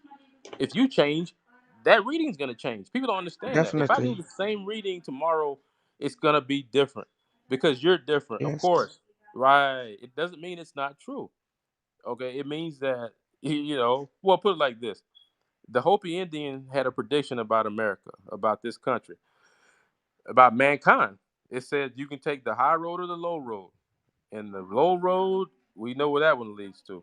In that low road, war, famine, pestilence, and all this. And the high road was obviously self-realization. Mhm. Self-realization and realization of our relationship to each other and the greater environment. And I don't know, it seems like we have both things in the world, and I suspect we've always had both things. It's just that in any age, the yuga cycles they talk about in the East, we have a predominance of one type of thinking in that age, and that type of thinking in that age is what leads to you know Bronze Age, Silver Age, whatever, gold. That's what leads to it because you have a predominant view of the world and reality. And right now, my friend, the other day, he thinks we're deep in the Yuga, the Kali Yuga. I thought we were coming out of it. So I don't know. I think it depends. I think it depends. I think there maybe is some old Indian master who could say we're here and correct both of us. But also, I'm not gonna say that the person who's deep in the Kali Yuga doesn't experience bliss, doesn't experience love, doesn't experience all these different states of being that we consider beneficial or wholesome or inclusive. It's just that maybe it's more difficult because you're working in a system that really puts emphasis on certain things: separateness, divisiveness, rugged individualism, right? Being a separate point of awareness and consciousness is very important to people in the West, and that is because we were taught to think this way. Mhm. But I think the education that people need is to understand that that was only one way of viewing the world and Mhm. the universe. It was only one way. It was taught to you by your ancestors who learned from another set of people that learned from your ancestors. But the difference is that in the ancient times, they understood that that is not the only way that you should look at and view reality.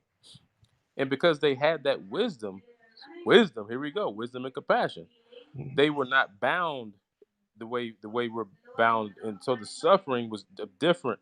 Maybe they were worried about the cows or the agriculture or but I think they worked more from the heart. They really did more from the Mhm. heart, and it may not seem that way to us. We may think it's brutal to go back in the day, from looking at it from here. But how do we really know? How do we really know? I mean, we ultimately won't be able to understand it being born in this day and age until our Mhm. mind gets to a certain point, and then we can Yes. experience all states, and Yeah. then we'll know, right? Once you can experience all states and really look at it in a almost dispassionate way, and just Mhm. look at it for what it is, then you can make an assessment of it. But when you never ever look at anything like that, if you're always afraid to look at anything like that, like ultimately, like Edgar Casey, Mhm. the other guy who people hate because he's Satanist, all those people. I've studied those people. I have no problem with studying them.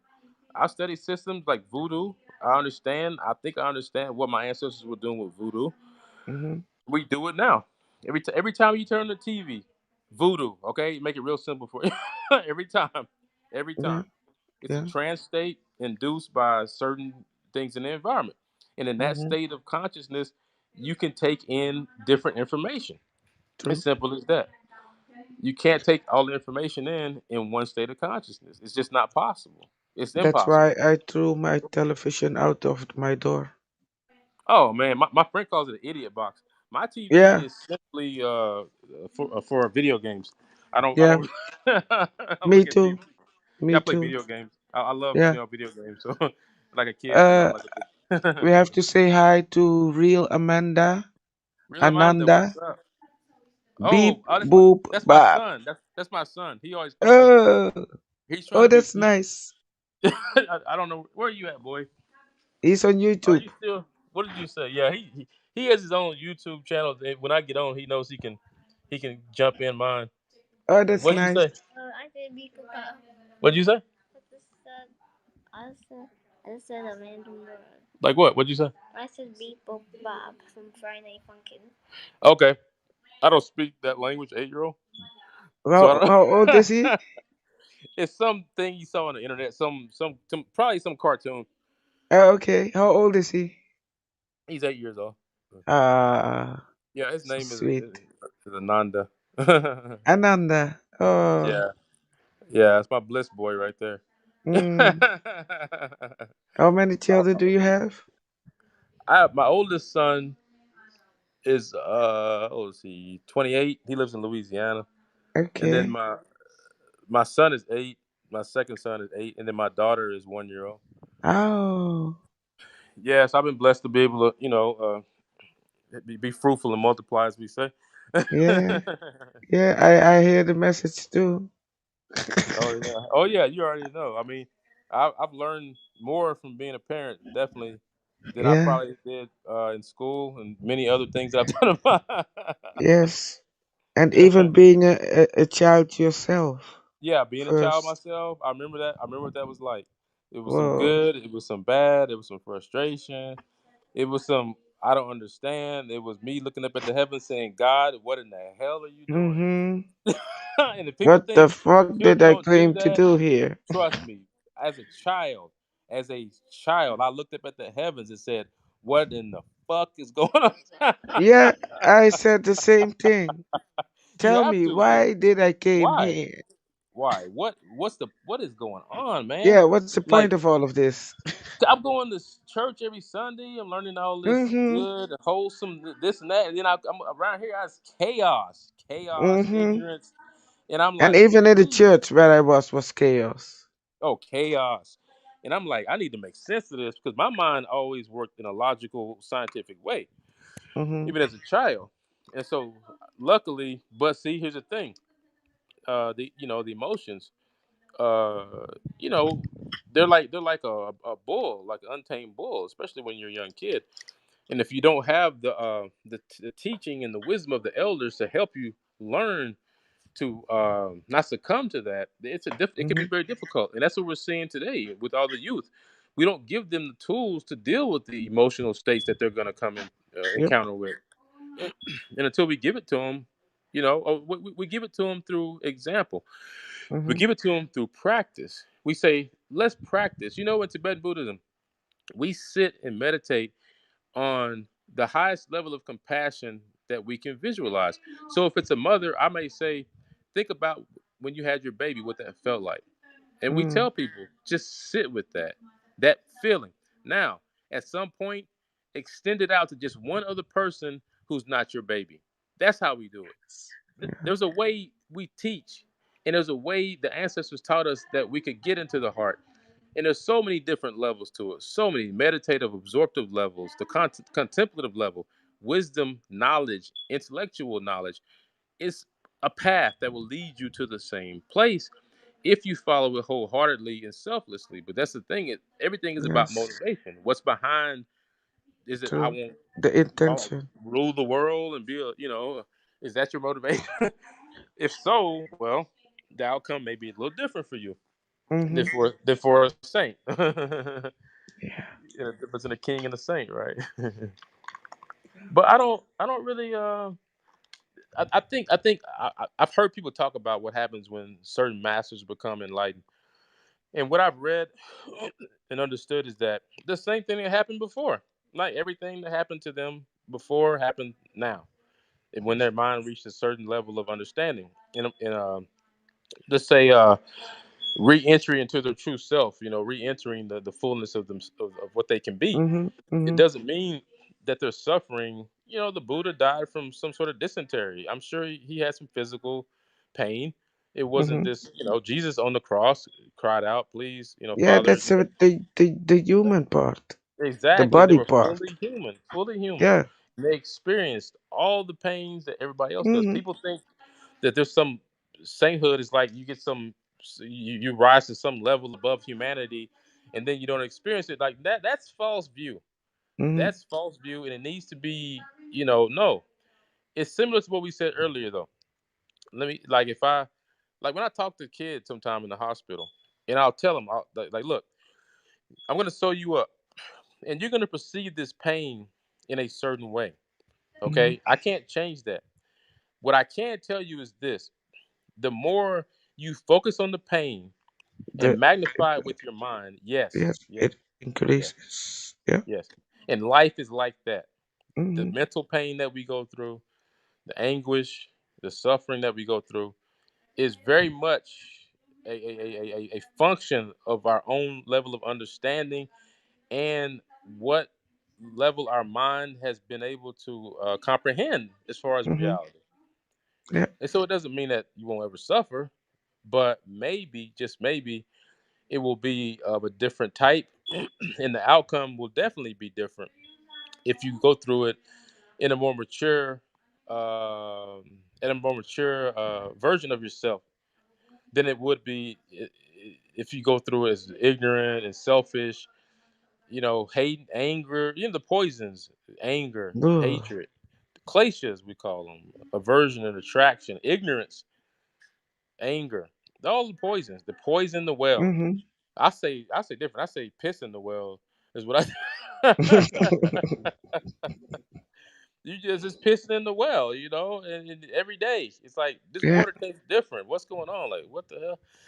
Somebody pissing in the well every day, man, and nobody's catching it. Nobody knows where it's coming from. They keep drinking the same water. Mm-hmm. Like Elijah Muhammad said it in Malcolm X. He said, if you give the people water, if they're thirsty, they will drink. If you give the people pure water, they will drink it. But if you fill it with dirt or poisons, they still have to drink the same water because they're human beings. They need to drink. And spiritually, Yes. we are like that. We have to drink something. We're gonna drink something. In the desert, you see a mirage. It ain't even there. We're so tied to water, our mind will make it appear out of nothing if we don't have it. And that's called a mirage, when you're dying from thirst in the desert. I never experienced that. But I imagine it's probably pretty intense to walk up to a pile of dirt and you think it's an oasis. Yeah. And many people do this in their mind.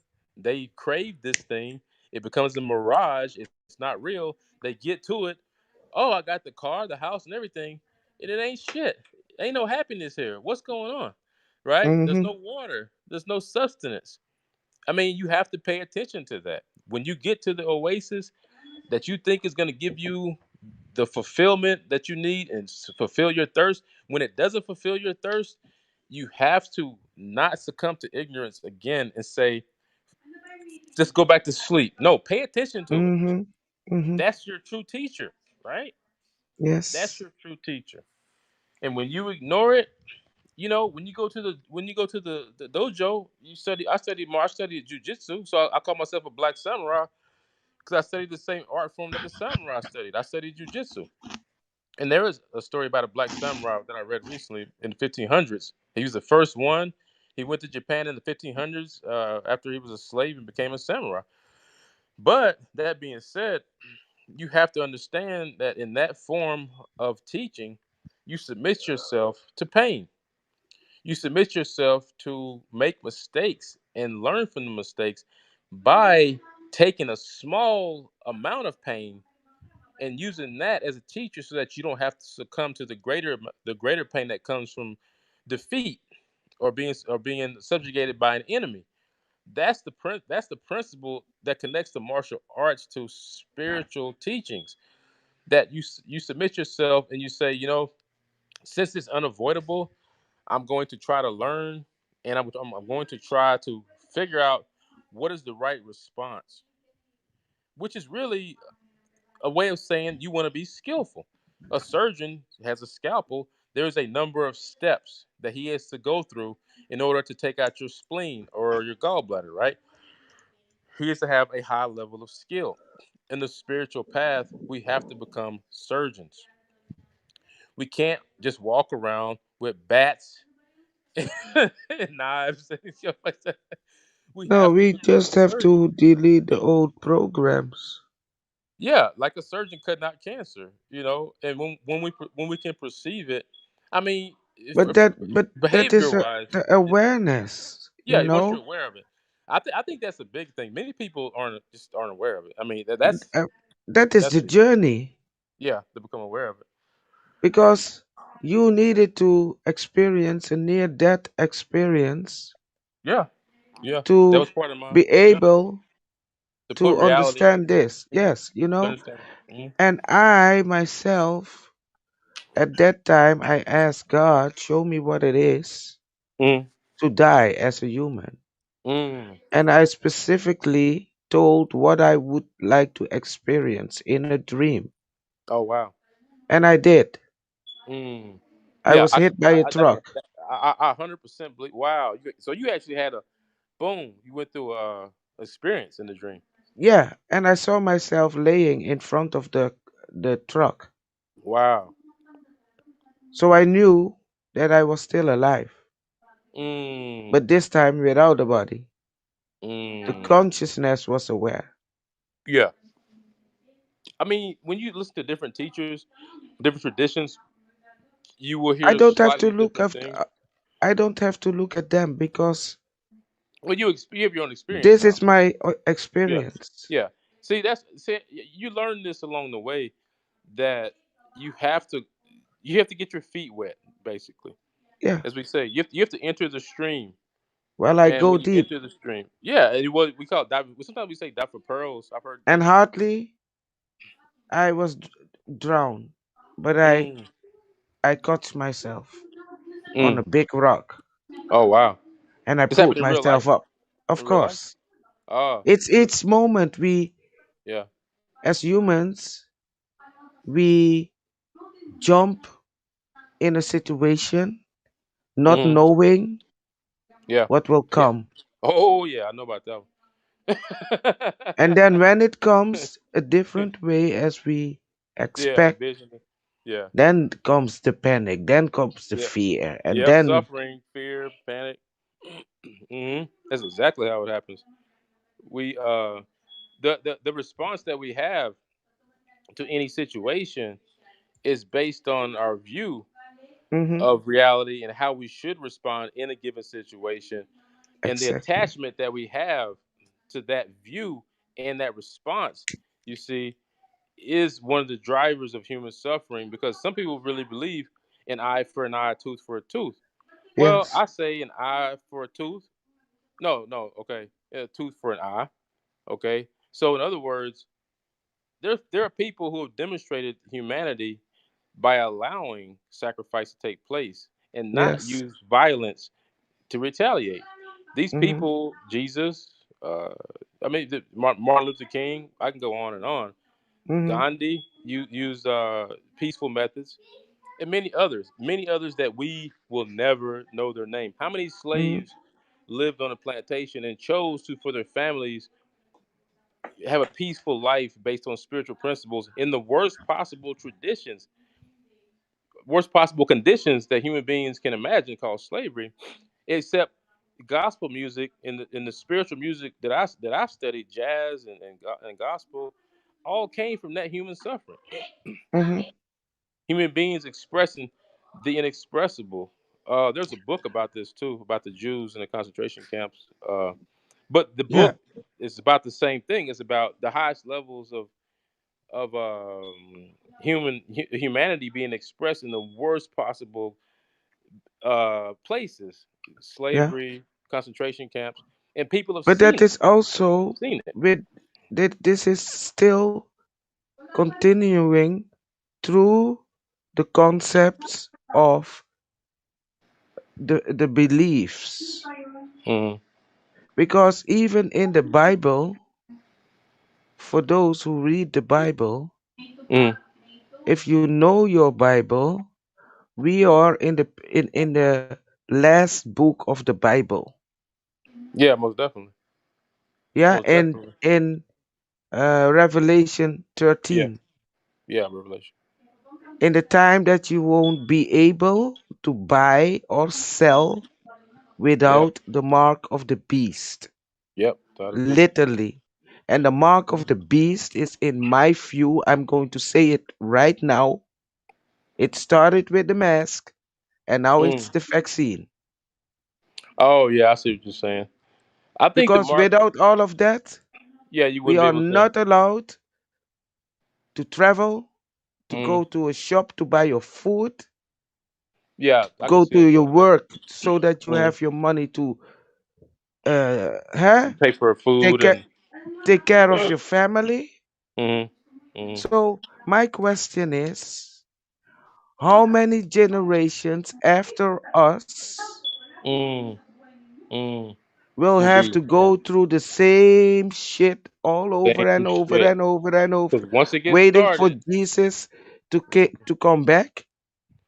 yep, I yep, this don't is the way think. it always starts. Starts out with a little bit of little movement, and then it expands. It gets bigger and bigger until finally it becomes a new system, a new way of doing things. And it always starts in a very when I was studying the mark of the beast, I also extended my definition because one of my friends is Rastafarian, Mm-hmm. and so when I was studying their music, and I kept hearing Bob Marley talk about Babylon, Yeah, and so Babylon is falling. yeah, Babylon, the harlot of Babylon, right? Mm-hmm. And what I finally realized was that part of what came out of the Babylonian system was a system of enslaving human beings Yes, for monetary gain for a few people. yes, yes, And that comes with human trafficking. Slavery yes, is part of that system. yes, yes, Wars and raising of yes, armies. Yeah, that's all what Bob yes, Marley was talking about. He was yes, saying this is Babylon.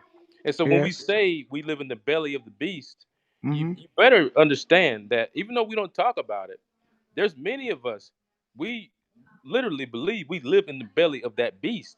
And we're Mm-hmm. trying to navigate this system that's based on human beings being property and everything having a True, monetary value. true. Everything, your Yes, soul, everything. They try to put a price on everything. Everything has to be quantitated, measured. It even talks about yes, in Revelations the yeah. scales. So much barley for this, so much for that, right? It's in Seven, Revelation. seven, was it not the seven seals? Well, it was a. I think it was talking about basically poverty Yeah. yeah, where everything was jacked up in price, Mm-hmm. and the slightest the thing that you used to be able to get for a little bit now costs Yep. this much.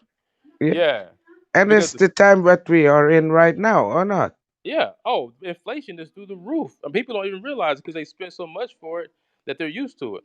Yeah. But things used to be much more affordable and much cheaper. So which what ultimately what that means is this. Let me make it real simple for you, boys and girls. You can spend more time with yourself, your family, your spiritual pursuits, whatever it is, pursuit of happiness, right? Mm-hmm. And less time with the job, less time with the corporation, less time with Yes. that's what it turns into. Your Yeah. lifetime on this planet it has been hijacked Mm-hmm. to a degree From the because beginning it, yeah, that yeah, we from the beginning. decided to come here. Yeah, I mean, Christians, the church fathers in the desert near East Africa when Christianity was in its roots. This is my understanding. They lived Was it communal. Christianity? This was the ancient Christianity, probably. So this is probably Ethiopian, Was it the maybe. time from Enki and Enlil? After that, after that, After that. yeah. But Because the Christian belief is more the Catholic side. yeah, the well, you got Protestant. I'm Yeah. Protestant. My wife's Catholic. My I've always Yeah, been but around we use the Catholics. same Bible. Well, they have their own. I think the Catholics don't use the King James Bible as much, do they? Don't they have their own Well, book? I thought they had their own books. But well, if you if you study the one one origin of modern day Christianity, it mm-hmm. was from the deserts in I want to say East Africa and that area around Egypt, East Africa, and one of the and you still see it. You see remnants of this still to this day. The experiments in the '60s with communal living they were based on something that happened previously. They weren't new. People had already done this. The origins of the Christian church, where people lived in a community where they actually here it is. It's amazing. They shared shit. Wow, that's really Yes, but that is how I am. yeah. It's That like is how wow. I am. You People know, are I so amazed when by that concept.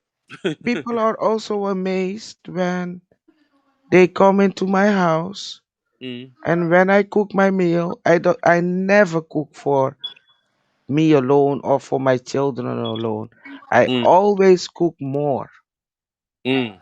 See, and that came from somewhere. Like we were taught these traditions My to mom did the remind us, same. cook a little My bit more, grandma right? did the same. Yeah. The And even with the little what we have, we share. well, you know the story of Abraham's son looking for a wife. Remember, he took Yeah, his camels to the well. That's yeah, how it was. They all were yeah, sharing that water, and people yeah, don't realize when they read that stuff. You're reading the way things were done.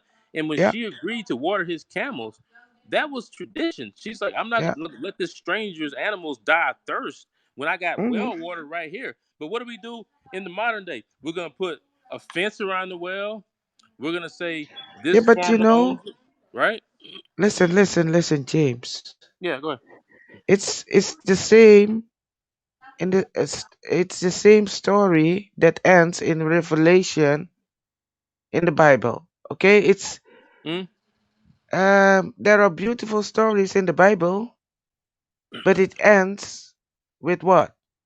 Okay, I'm gonna tell you something about Revelations that is a great insight that I was given. Okay, tell me. The same way your existence is fractal, so smaller units repeat themselves over and over again, Yeah. and they create a bigger, larger system. Okay, Mhm. the wisdom in that is that this system includes social systems, includes countries, includes communities of Yes. people. Yeah. And so, what you see in Revelation is talking about a specific time period, but not just one time period. Okay, that's what I've noticed is a difficult part for certain students, and it's okay. It's okay because that's the whole point of shaman going into the states that they go into, so we can see these truths in a different way, from different light. So, the insight that I was given by the universe is that we've done revelations in the past Mhm. before recorded history. Yeah. We're doing it right now, Yeah. and we'll do it again in the future. That was Okay. the insight I was given. Okay. But will it be always in the same? Because for me, Okay. But before you proceed, remember, I'll ask you: are you the same now as you were 2 seconds ago? oh Right, no, right. no, no, There no, you go. no. Right, Okay, okay, okay, okay, okay, right, okay. right. But You now you understand. do you mean that the eternity that we are, that we stuck here on earth in a kind of a loop? Well, what we have is when ultimate reality chooses to use patterns to express itself because of the efficiency of Mother Nature. You can see that Mother Nature uses the same genetic code in a fish that it Yes, uses in a plant. That's yes, I know. amazing to me as a scientist. It also shows me that Mother Nature will not reinvent the wheel if she doesn't have to. So any lesson, any sort of pattern that you see in a system will ultimately has been repeated from a smaller version of it. When I say small, I mean let's say the amount of energy that goes into it. Maybe it's the number of individual units as far as people or even animals, right?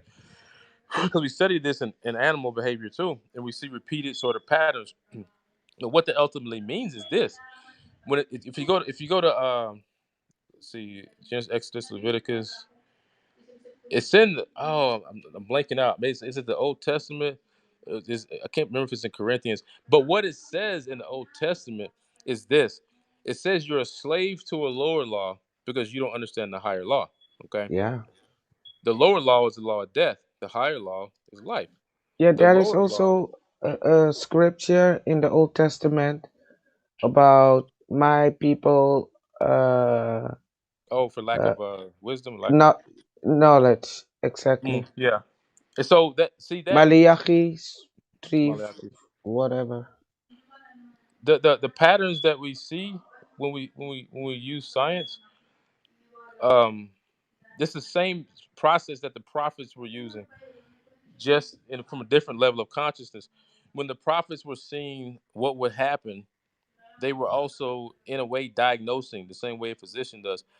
But just think of it as this: they weren't just using instruments; they were using their whole being. Okay, their whole being, taking a look into the nature of reality based on what was going on with people at that time, Mm-hmm. and then seeing almost like a mirage. Okay, we go back to the mirage again. Yeah, the mirage is a thing, but it's not a thing.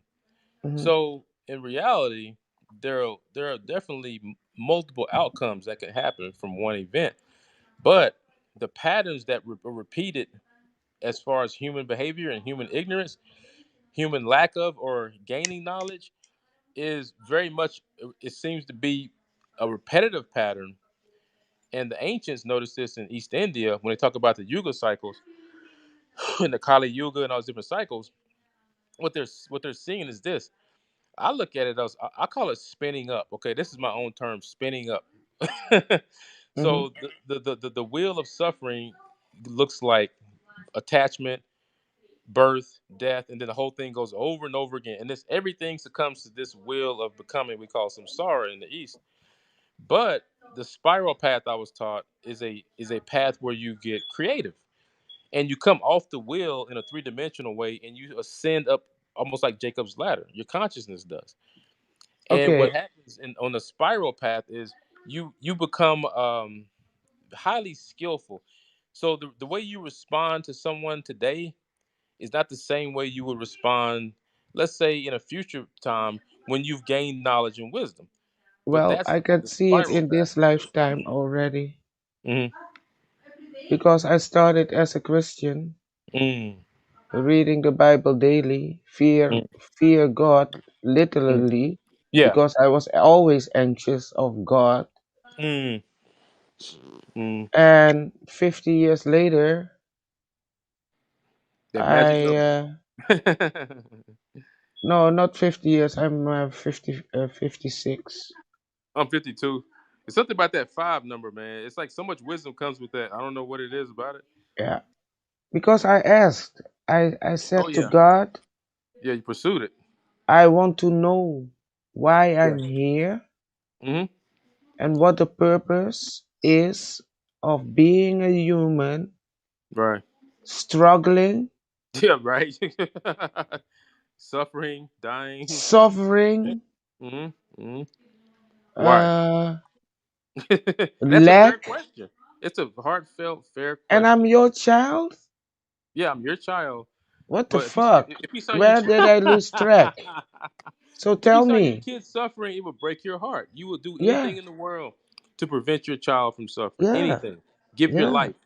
yeah, Any parent would jump in front of a yeah, bullet for their kid. Wouldn't even think about it. yeah.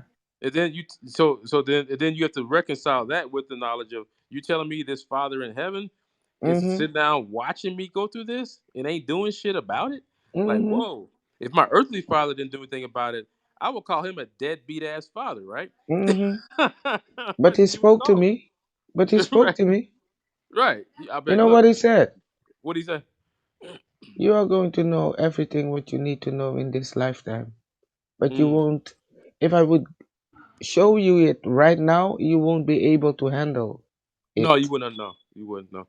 I look at my mom when I was 20. There's no way I could even. Whoo, man.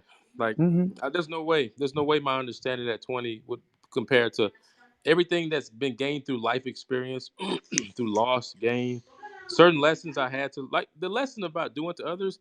You know how I learned that? Because I got tired of paying it back. I got tired of fucking people over, and then that shit come back on me three, four times You over. feel it. You feel it. You Right? feel it. You feel it, Because man. the I, reason why you do something, let us say, bad to another, yeah. is because you feel bad. You feel bad, and you say, "Oh, I'm gonna take a shortcut. I'm gonna take the Yeah, shortcut to get back to feeling good." But yeah. But you won't dangerous. feel good. No, you won't feel good. And the It will shortcut is, it will hurt you better. It will hurt you more. yeah, you end up hurting more in the future, Yeah. and you still got to deal with all the pain that you did not want to deal with before. It's waiting Yes. for you. It's sitting Yes. there waiting, But and it's a more. good thing. It's a good It's not thing. bad. It's not bad because, like I said, when you got a bigger field, the cows don't know they're in prison. Okay, Yeah. Yeah. so when the mind expands, what we call suffering. Look, if an ant bites you on the toe, you don't scream and holler and go into convulsions. Okay, so Yes. to don't forget during the Vietnam War, Thich Nhat Hanh wrote about the monk who set himself on fire in protest. Okay, and what Mhm. he said was that even acts like that, if they're from the heart and they're meant for compassion and love and wisdom, Mhm. because that monk wrote a letter, and what he wrote was, nobody is listening to us. We don't have access to the media. We don't have access to the newspaper. Nobody hears the suffering of the Vietnamese people during this war. Mhm. Mhm. So this act that I will perform, immolation, self immolation, which means burning yourself, right? It is meant from the heartfelt depths of compassion and Mhm. love and wisdom. And he talked about that, and I often wondered about that. Like, how does that work out? Like self-immolation for the benefit of others. But see, here we are talking about it right now.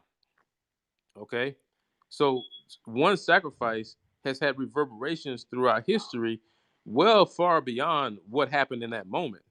Mhm. Okay, I see an example of what a selfless human being can look like. Okay, and again, he wasn't trying to hurt anybody else. That was simply him expressing himself in a way that was not expressible any other way because nobody was hearing them. The suffering, Mhm. babies were dying, getting bombed, blown up, villages getting slaughtered and blown up. My father was in the Vietnam War. It ruined my whole family. Hey, Everything sorry, but fell fucking to pieces after that war. how You know, many years after that it continues in different areas of the world? Same it can. shit. Oh, it continues. But here's the thing: when you spin up, everybody doesn't spin up the same rate in time Mhm. because time is an illusion. Okay, so Yeah. past, present, and future all happen at the same time, and our minds cannot physically Yeah. comprehend that. Yes, Right? comprehend that. Yeah, it can't Yeah. comprehend that. So it very well may be that there's some version of you that is enlightened that is informing you from some other place in this multidimensional universe. You're not aware of it, except on a very basic level of what we call intuition, what we call the heart language. You see, because that's how incomprehensible I think the universe actually really is. I think we don't give it the full scale of grandeur and mystery because they call God a mystery for a reason. It's for a reason. Like the whole plan is You mean the God behind incomprehensible. the God? Yeah, yeah. To They call it the web. be honest, The web. a few years ago I asked myself the question, what is the theme here on earth? Because Mm, um it seems like fate was one of them. Because we had so many, and all of them were fighting against each other. mm. The earth, I've heard, is where souls go. That really, let's just say, I've heard it's called a graduate school in the universe because this is. I've heard this is one of the lower vibrational levels as Oh, far as. definitely. Yeah, yeah, yeah. But I've heard that people, some souls submit themselves to this because it's like thousands and thousands of years of experience in some other realm Yeah, that happens in a short period of time, and they know that they know it's going to last only so long. It's going to be over. yeah, yeah. Yeah, and then the wisdom that they gain from that will be who knows the far-reaching. You know, I think what I've learned is that every action has a far-reaching incomprehensible effect that goes beyond what our mind can comprehend. And so when one act of goodness goes out, we don't know exactly how it's going to affect the universe. We don't know Oh, ultimately. Yeah. I know, because we see the respond. I Yeah, we see only it. see the immediate, response. No, no, no. Listen, I see it different because um, as we are one, Mm. each one eyeball makes it a bigger eyeball, a bigger one, Oh yeah, yeah, yeah, yeah. being one. Yeah, we're not the illusion of separate, yeah, the separateness. You The know, the the illusion. separateness disappears because Yeah. we go deep in our I mean, I think conversations. when certain mystics talk about the soul again, I think what has to happen is they have to state something in a way that's completely fucked up, but there's no other way. Yeah, Because it really ultimate reality is beyond, let's say, cognitive comprehension, what we normally call the brain's ability to perceive reality. It's a different perception. I mean, seeing without seeing. They showed yeah. this guy on TV that was blind, but he clicked his tongue like a bat, and he could, using the sound, he could sense the environment.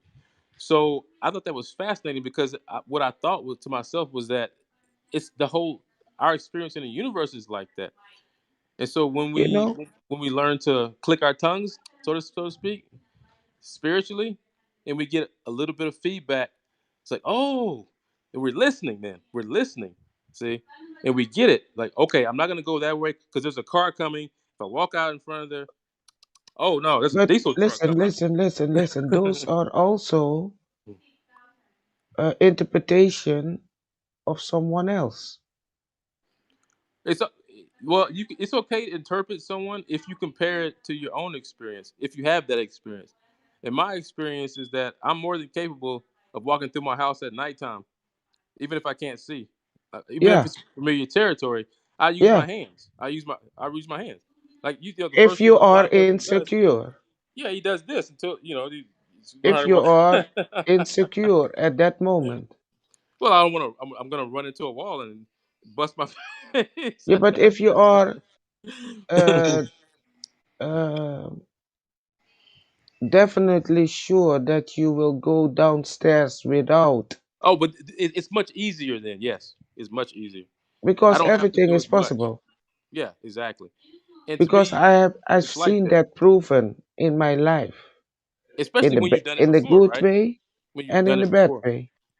Yeah, but once you've done it a few times, it definitely it becomes much easier to navigate the Yes, terrain. It's yeah, familiar terrain. And the spiritual world is also like that. It's a yes. terrain that once you've started learning to navigate it, and you don't depend on your five senses all the time, you don't depend on your intellect all the time, you learn that there's something else other than that can inform you. You don't know exactly how you're going to access it, but you just have the smallest bit of faith at first that it's there. That's the faith of the mustard seed, we call it. And over time, as your actions start to align more with this inconceivable level of sensation, of sensing reality through a way outside of the five senses, and you see the outcomes that happen when you base your actions on that, not just on, what you smell, taste, see, what the typical response is, work just for yourself, get what you got to get to take care of yourself. Don't worry about it's, okay, once you see there's another way of interacting with reality that doesn't Hmm. include that paradigm, and you see it consistently leads you to places where you learn more each time, then it's your choice to either ignore that or to use that way of approaching reality for Yep. human beings. And many Yes. people choose to ignore it or not develop it, right? Not develop it at all. We are creators of our own reality. Yeah, we're definitely co-creators. Um, I need to go to the toilet for a second. Do you mind? Oh no, go ahead. I'm gonna log off and come back because it's doing it again, and I hate Alrighty. not being able. Okay, sister. Alrighty. All right, Namaste. namaste. Namaste.